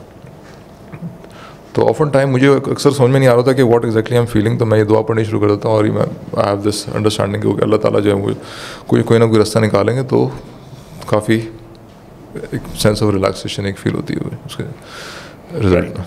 सो हमने काफ़ी डिटेल में बात कर ली है मूवमेंट के हवाले से. सो अगले चीज़ पे मैं बात करने की इतनी ज़रूरत है स्लीप के हवाले से. हाँ sleep is very important. Movement के अंदर जिम को हमने डिस्कस कर लिया जी. इसमें फ़िज़िकल जो आपकी इसमें अक्सर जो आजकल मुख्तलिफ एक्सपर्ट्स हैं वो कह रहे हैं कि मासेस अपना जो मसल मास है ना उसको बिल्ड करना इज़ वेरी इंपॉर्टेंट. 40 के बाद से ख़ास तौर पर वो डिक्लाइन की तरफ ज़्यादा होता है. तो वेट लिफ्टिंग, कार्डियो भी करें बट वो उसका लाइक 20% कार्डियो, 80% वेट ट्रेनिंग आप करें. आइडियली तो ये नेचुरली हो तो अच्छा है, लेकिन अगर कोई अरेंजमेंट नहीं है तो then you have to go to gym और समथिंग लाइक. अब लाइफ इतनी तेज़ हो गई अनफॉर्चुनेटली. आइडियली लाइफ को हमने स्लो करना है किसी तरीके से. We need to find ways to slow it down. घर में चक्की हो, आप चक्की आटा पीस रहे हो, यू नो. मैंने सोचा कहीं चक्की मिले तो मैं ख़रीदूँ उसको, बट फिर मैंने कहा टाइम किसके पास है अनफॉर्चुनेटली. वो चक्की is a very good workout. अब बेगम ने बहुत अरसा तक मासी नहीं लगवाई घर में, कह रहे वो पोछा लगाती हैं तो वो that's a very natural workout, full body workout in fact जब आप पोछा लगा रहे हैं. वो किचन जिम वाला भी कॉन्सेप्ट था ना पहले. हाँ. किचन में इतने काम करने पड़ते थे. एग्जैक्टली. आप आटा गूंद रहे हैं तो उसकी मशीन आ गई है. मशीन आ गई है जिसकी रोटी भी. एग्जैक्टली. ठीक है. अब तो शायद ऐसी मशीन भी आ जाए खाना चबा के दे दे आपको बस. इतनी मशक्क़त भी कौन करे. तो जब आप कनेक्टेड होंगे, VR हेडसेट लगाया हुआ होगा आपने और बैठे हुए होंगे सुकून से, तो डेफिनेटली कुछ सेंसर वेंसर लगे होंगे वो जो मसल्स को भी स्टिमुलेट कर रहे होंगे. एक पाइप लगी हुई हो कि मुंह में डायरेक्टली लेके जा रही होगी या फिर डायरेक्टली हो सकता है ब्लड में न्यूट्रिशंस पहुँचा रही हो. तो ये तो होने वाला है मेरे ख्याल कुछ अर्से में. राइट. आगे चलते हैं. अभी जो हमारी फिजियोलॉजी करेंगे सीख पते करें आप तो सीख सभी घटनाओं में हो इन सारे रंग के शेयर कर सकते हैं. Looking at what some Saudi Arabia shared the results from the Olympic story with the children dilemma. We are thinking about certainly start to share and the start to respect. Rather than Saudi Arabia shared सोचते हैं अभी एक आधे घंटे आपकी personal share कि वो केरला में वो ऐसे में इवन स्टाफ में रिलीजियस पार्टीज वगैरह भी जो एनकरेज करती हैं केरला में the sleep the body that is very much different from what we think keeping that example क्या even लोगों को लगा है तो वो programme when you are for the sleep impact was reduced with that so sleep is eventually क्या कहते हैं लोग अभी born sick training when the body फिर सारी जब बॉडी से जब आपको रिकवरी तो वापस सीखना तो 6 घंटे के हिसाब से अगर कोई पार्ट करने को चाहिए इंसान यूनिटी के जनरली जैसे बहुत सारे लोग एक दूसरे से शेयर मिल जाते हैं या फिगर्स की वजह से बंद देते हैं कि दूसरों से मुझे लगता है जल्दी लोगों का ज्यादा क्वांटिटी पे ज्यादा फोकस होता है rather than क्वालिटी कि तुम्हें ऐसा लगता है कि मतलब 8 घंटे 10 घंटे के डेटा है सोए लेकिन फ्रेशली फील करता है उसमें 20 मिनट की देखिए 10 मिनट फ्रेश हो जाते हैं वैसे ही एक उसमें क्वालिटी का भी इसका इम्पोर्टेंट है दूसरे की हद तक नहीं कि स्टैंडर्डाइजेशन करने की वजह से शायद तो सब करते नहीं होता है कि मेरी कितनी रिक्वायरमेंट है करना चाहिए है सर तो बात हुई आपकी बात चेंज कर या मैं 8 घंटे 10 घंटे करके we are very important to push it down. इसमें ऐसा बहुत नहीं है यार तो कुछ लोग हैं how stress you're feeling that perfect financial like a body are different kind of shit that can be of stress because we have to take this along straight so I think take this up and go on and very deep and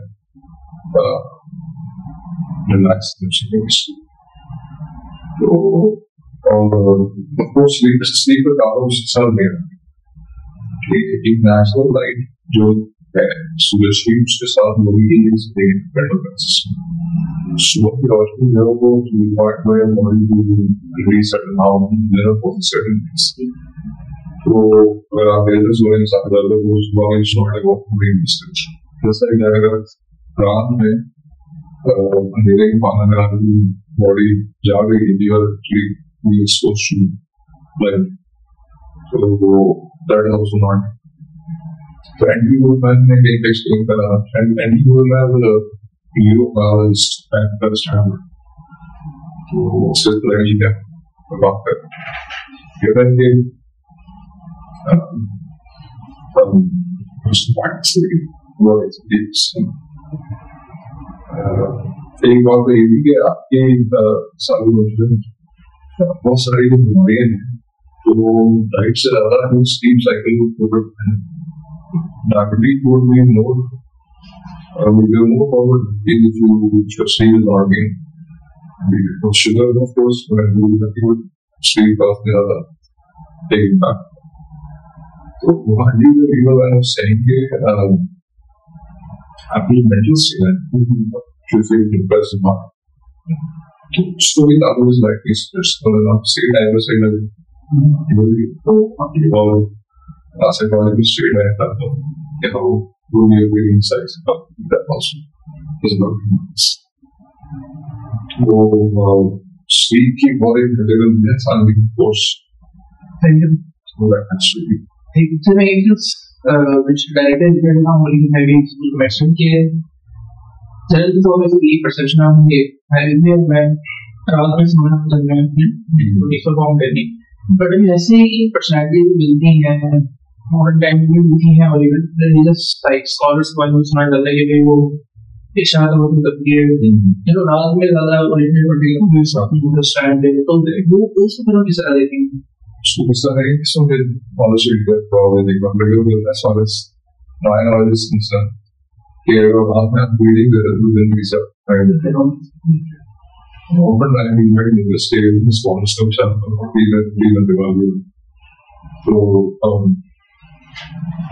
certain impact on the self development when I say so पूरा नहीं है तो समुद्र of line भी बोल रहे हैं कि यार वो बोल रहे हैं रात में ज्यादा प्रोडक्टिव है तो you want to use that right तो की बात कहते हैं ना, मैं तमाम रात में ज़्यादा प्रेशर करता जो original Rama Babu है, वो हमें ऐसे बहुत जगह on the stage specifically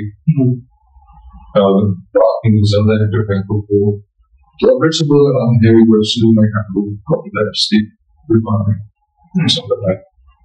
अरे तो स्विच कोडिंग होता है रात में, दिल्ली सो गया So you get that तो सर that's very interesting.